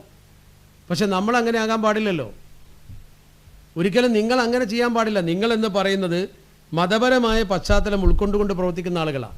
നമ്മുടെ കൂടെ നിൽക്കുന്ന ഒരു അമുസ്ലിമിനെ പോലും പരാജയപ്പെടുത്തുന്നത് നമ്മൾ ചിന്തിക്കാൻ പാടില്ല. അവനോടോ അല്ലെങ്കിൽ അവൻ്റെ മതത്തോടുള്ള വെറുപ്പല്ല നമ്മൾ നയിക്കേണ്ടത്. ആ ഒരു സ്നേഹബന്ധവും ആ ഒരു ഐക്യവും നിങ്ങൾക്ക് നിലനിർത്താൻ പറ്റുമോ? ലോകത്തെ മുസ്ലിങ്ങളെ പരാജയം സംഭവിച്ചത് ഈ ഐക്യം തകർന്നപ്പെടാം. നമ്മുടെ ഐക്യം തകർക്കുക എന്നത് ശത്രുവിൻ്റെ പ്രധാന ലക്ഷണമാണ്. ഇബ്ലീസിന് നേരം വെളുത്താനുള്ള ഏറ്റവും വലിയ പണി എന്താ? നിങ്ങൾ ആലോചിച്ച് നോക്കൂ. ഇബ്ലീസിൻ്റെ ചരിത്രം കൃത്യമായിട്ട് ഹദീസിൽ പറയുന്നുണ്ട്. അഷ്റഫുൽ ഖൽഖ് മുഹമ്മദ് മുസ്തഫ സല്ലല്ലാഹു അലൈഹി വസല്ലം ഇബ്ലീസ് രാവിലെ ഇറങ്ങും. യബുസ്സു തറായാഹു എന്നാണ് ഹദീസിലുള്ളത്. അവൻ്റെ സൈന്യത്തെ അവനിങ്ങനെ വിതക്കും. എന്ന് പറഞ്ഞാൽ എങ്ങനെ? ഇപ്പോൾ ഒരു കോൺട്രാക്ടർ ഇറങ്ങിയിട്ട് കോൺട്രാക്ടറുടെ പണിക്കാരെ 4 സൈറ്റിലേക്ക് വിടുന്ന പോലെ എല്ലാ സ്ഥലത്തേക്കും വിട്ട് ഓരോ പണി ചെയ്യാൻ പറയും. വൈകുന്നേരം വന്നിട്ട് അവരെ കണക്ക് കൂട്ടിയിട്ട് അവരെ ഹിസാബ് അനുസരിച്ച് പണം കൊടുക്കും. എന്ന പോലെ ഇബ്ലീസ് കുറേ ആളുകളെ, വലിയ ഇബ്ലീസ് എല്ലാവരെയും പല ഭാഗത്തേക്കും വിടും. വൈകുന്നേരം എല്ലാവരും വിളിച്ചു വരുത്തിയിട്ട് അവർ ചെയ്ത പ്രവർത്തനത്തെക്കുറിച്ച് വിലയിരുത്തും. അങ്ങനെ തന്നെ ഹദീസിൽ നബി തങ്ങൾ പറഞ്ഞതാണ്. ഞാൻ കള്ളക്കഥയല്ല പറയുന്നത്, ഹദീസിലുള്ള വ്യക്തമായ കാര്യമാണ്. നിങ്ങൾക്ക് നോക്കിയാൽ കാണാം. എന്നിട്ട് ചോദിക്കും, ഓരോരുത്തർ പറയും, നീ എന്ത് ചെയ്തു? ഞാൻ ഇന്ന് ഒരാളെ മദ്യപിപ്പിച്ചു. സോപ്പിട്ട് മദ്യകടോ കുടിപ്പിച്ചു, ഒരുത്തരം കുടിയനാക്കി. വേറൊരുത്തമ്മ ഞാൻ ഒരുത്തനെ വ്യഭിചരിപ്പിച്ചു, വേറൊരാൾ പറഞ്ഞ് ഞാൻ ഒരുത്തനെ കള്ളനാക്കി. ഇങ്ങനെ പല കാര്യങ്ങളും പറയും. ഇതൊക്കെ ഇബിലീസ് കേൾക്കും, ഒക്കെ ഇബിലീസ് കേൾക്കും. ആ കൂട്ടത്തിൽ ഒരാൾ പറയും, ഞാൻ ഇന്ന് 2 പേരെ തമ്മിൽ തെറ്റിച്ചു, അല്ലെങ്കിൽ ഭാര്യയും ഭർത്താവിനെയും തമ്മിൽ പിണക്കി എന്ന് പറയാൻ, ബാപ്പാനെയും മകനെയും തമ്മിൽ പിണക്കി. ഇത് പറയുന്ന സമയത്ത് ഇബിലീസ് അവനെ അടുത്ത് വിളിച്ചിട്ട് അവനെ എൻ്റെ കാലിന്മേൽ, ചെറിയ കുട്ടികൾ നമ്മൾ തുടമ കയറ്റിയിരുത്തുമല്ലോ, കയറ്റി ഇരുത്തിയിട്ട് പുറത്ത് കൊട്ടിയിട്ട് അഭിമാനത്തോടു കൂടി പറയും, ഞമ്മ അന്താ, നീയാണടാ യോഗ്യൻ, നീയാണ് യോഗ്യൻ. കാരണം എന്താ? കള്ള് കുടിച്ചവൻ്റെത് തൗബ ചെയ്താൽ പ്രശ്നം തീരും, പിന്നെ കുടിക്കാതിരുന്നാൽ മതി എന്ന് കരുതി ഇനി കള്ളുടിച്ച് തൗബ ചെയ്യാൻ നിൽക്കണ്ട. പ്രശ്നം തീരുമെന്ന് പറഞ്ഞാൽ ഇസ്ലാമിൻ്റെ താത്വിക വശം അങ്ങനെയാണ്. ഒരാളൊരു അരുതായ്മ ചെയ്തു, അള്ളാഹുവിനോട് ഖേദിച്ച് മടങ്ങിയാൽ ആ പ്രശ്നം ഓനും ഒന്നേറ്റ് തീർത്തോളൂ, അത് അവനും ഒന്നേറ്റ് തീരും. നിങ്ങൾ ഒരാളെ തമ്മിൽ തെറ്റിച്ചാൽ തീരൂല, അത് നിങ്ങൾ തമ്മിൽ തന്നെ തീർക്കേണ്ടി വരും.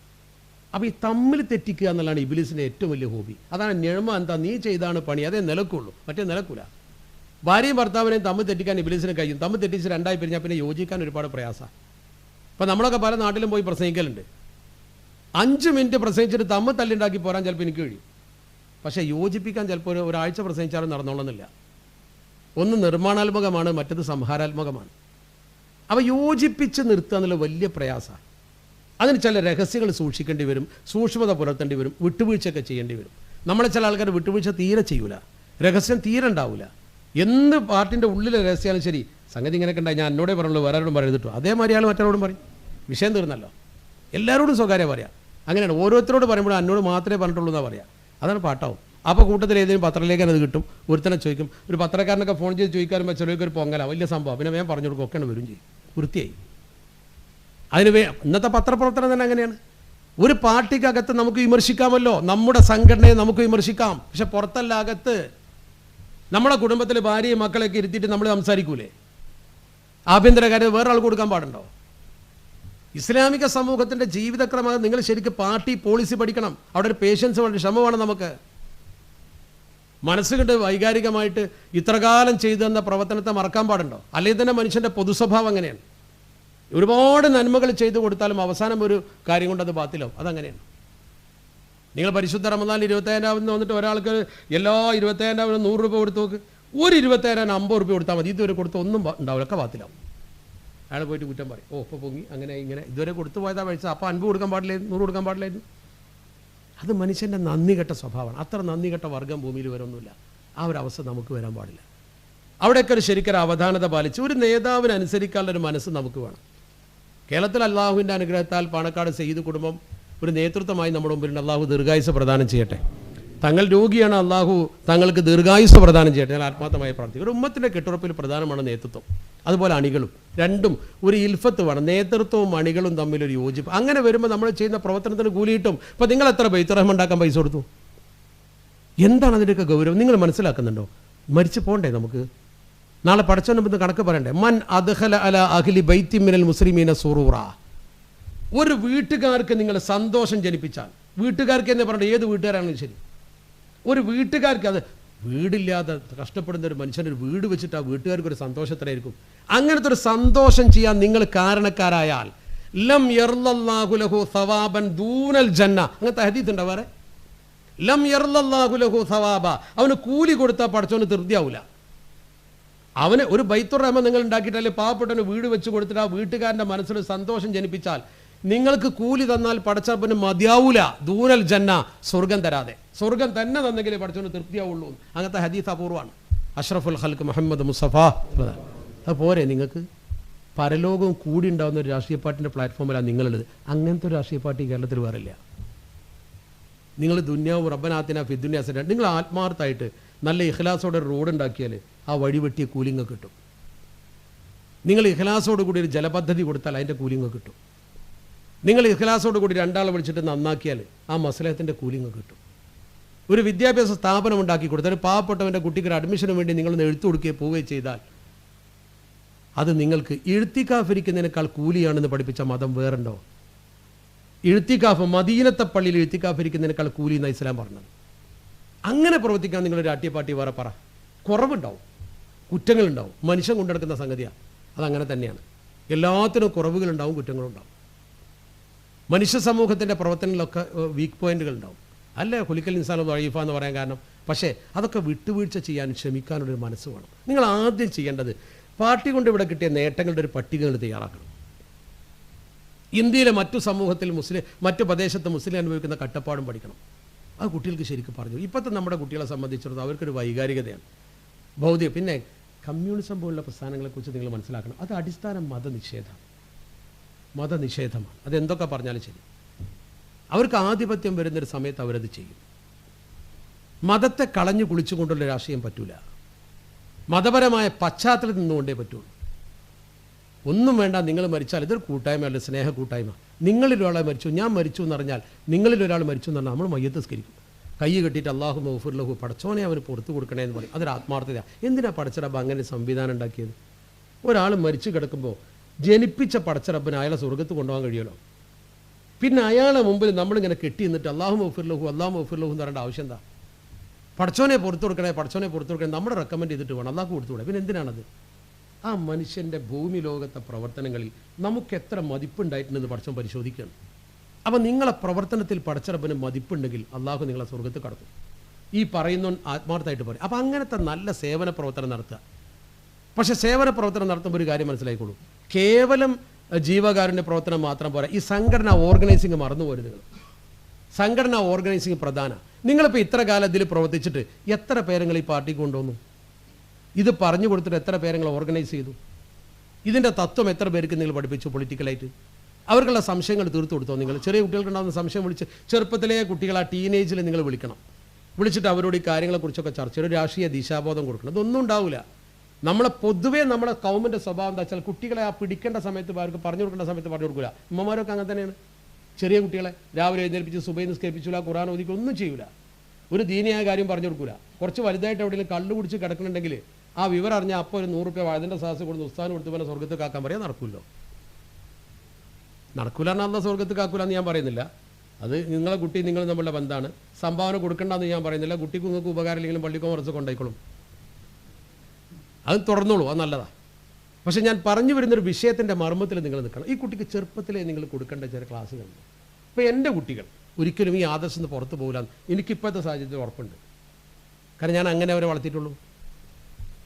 അഹങ്കാരം പറയല്ല, അങ്ങനെ ആവണം എന്നാണ് എൻ്റെ ആഗ്രഹം. എന്താ പോലെ നമ്മളെ KMCCയുടെ ഒക്കെ പ്രവർത്തകർ അവിടെ ചെല്ലുന്ന സമയത്ത് കരഞ്ഞു പറയുന്ന ചില രംഗങ്ങൾ ഞാൻ അനുഭവിച്ചിട്ടുണ്ട്.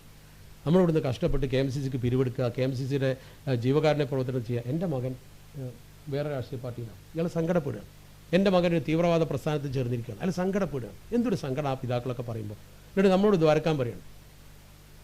ഈ കുട്ടി നേരത്തെ ഇങ്ങനെ നമ്മളെന്ത് ദ്വാരത്തിൻ്റെ എന്താ അവിടെ വാപ്പ പറഞ്ഞമാതിരി കോഴിക്കോട് പോകണ ബസ്സിൽ കയറിന്നിട്ട് പിന്നെ പാലക്കാട് എത്തിക്കണം ദ്വാരത്തിൻ്റെ കാര്യമല്ലോ. നമ്മൾ മനസ്സിലാക്കേണ്ട ഒരു കാര്യമുണ്ട്. അവിടെ നിങ്ങൾ ശരിക്കും നിങ്ങളെ കുട്ടിയെ ചെറുപ്പത്തിലെ ഈ ഒരു ബോധം കൊടുക്കുക. നിങ്ങൾ ചെയ്യേണ്ടത് നിങ്ങളുടെ പ്രദേശത്ത് 1-2 ആളുകളെ കൂടുതൽ ഉണ്ടാക്കാനുള്ള ശ്രമം നടത്തുക. ഓർഗനൈസിങ് തീരെ നടക്കണില്ല, സത്യത്തിൽ തീരെ നടക്കുന്നില്ല. പുതിയ പ്രവർത്തകരുണ്ടാക്കാൻ ഒരു പണി നിങ്ങൾ ചെയ്യുന്നില്ല. നിങ്ങളെന്ന് പറഞ്ഞോട് ഉദ്ദേശം എല്ലാവരും പുതിയ പ്രവർത്തകരുണ്ടാക്കുന്നില്ല. ഉള്ളവരിങ്ങനെ ചോർന്നു പോവുകയാണ് പലപ്പോഴും. ചോർന്നു പോകുന്നത് സ്വാർത്ഥ താല്പര്യത്തോടെ പോയിക്കോട്ടെ, ഒരു കുഴപ്പമില്ല. സ്വാർത്ഥ താല്പര്യമുള്ളവർ പോയാലും നല്ലവർ കുറച്ചുണ്ടായാൽ മതി. അപ്പോൾ ശരിക്കും നിങ്ങളെ പ്രദേശത്ത് ആളുകളെ വിളിച്ചു കൂട്ടിയിട്ട് ഇതിൻ്റെ കാര്യങ്ങൾ ശരിക്കും ബോധ്യപ്പെടുത്തി കൊടുത്തിട്ട് കുടുംബത്തിൽ നിന്ന് തുടങ്ങണം. ദഴവത്ത് നിന്നാണ് അന്തിർ അഷീറത്തക്കല്ല അക്കറബി എന്നാണ്. നിങ്ങൾ കുടുംബത്തിൽ നിന്ന് തുടങ്ങണം ഈ ദഴവത്ത്. അല്ലാതെ നിങ്ങൾ മറ്റു പ്രദേശത്ത് വലിയ നേതാവായി നടന്നിട്ട് കാര്യമില്ല. ഇപ്പോൾ എൻ്റെ നാട്ടിലെ പ്രവർത്തനത്തിൽ ഞാനുണ്ടാവണം. അവനവൻ്റെ നാട്ടിൽ നമ്മൾ നന്നായി പ്രവർത്തിക്കും. ചില അങ്ങനെ പ്രവർത്തിക്കില്ല, നേതാവായിട്ട് മുകളിലൊക്കെ ഉണ്ടാവും, നാട്ടിലൊരു പ്രവർത്തനത്തിന് വിളിച്ചാൽ കിട്ടില്ല. അതാണ് പ്രശ്നം. വെറുതെ യൂണിറ്റ് സെക്രട്ടറി ആകുമ്പോഴേക്കും എന്നാണ് സംസ്ഥാന സെക്രട്ടറി ആവുക സ്വപ്നം കാണണ്ട. ആ സ്വപ്ന ലോകത്ത് ജീവിക്കുമ്പോൾ പ്രവർത്തിക്കാൻ പറ്റൂല. അപ്പോൾ അത് കിട്ടിയില്ലെങ്കിൽ ടെൻഷൻ വരും, പിന്നൊരു ജാതി ഭ്രാന്താവും. ആ ഭ്രാന്താണ് മറ്റവനുള്ള ദേഷ്യമാവുക. അപ്പോഴാ പുതിയ ഗ്രൂപ്പ് ഉണ്ടാവുക, അപ്പോഴാ പ്രശ്നം ഉണ്ടാവുക. അങ്ങനെ വരുമ്പോഴാണ് തെരഞ്ഞെടുപ്പിൽ ലീഗ് മാത്രമുള്ള സ്ഥലത്ത് ലീഗ് തോൽക്കുന്നത്. ഇക്കഴിഞ്ഞ പഞ്ചായത്ത് തെരഞ്ഞെടുപ്പിൽ തോറ്റ വാർഡിലൊക്കെ പോയിട്ടൊരു കണക്കെടുക്ക്. ലീഗ് ഇല്ലാത്തതുകൊണ്ടോ ലീഗറില്ലാത്തതുകൊണ്ടോ അല്ല തോറ്റത്, ഇപ്പോൾ ആര് വെച്ചിട്ട് തോറ്റതാ?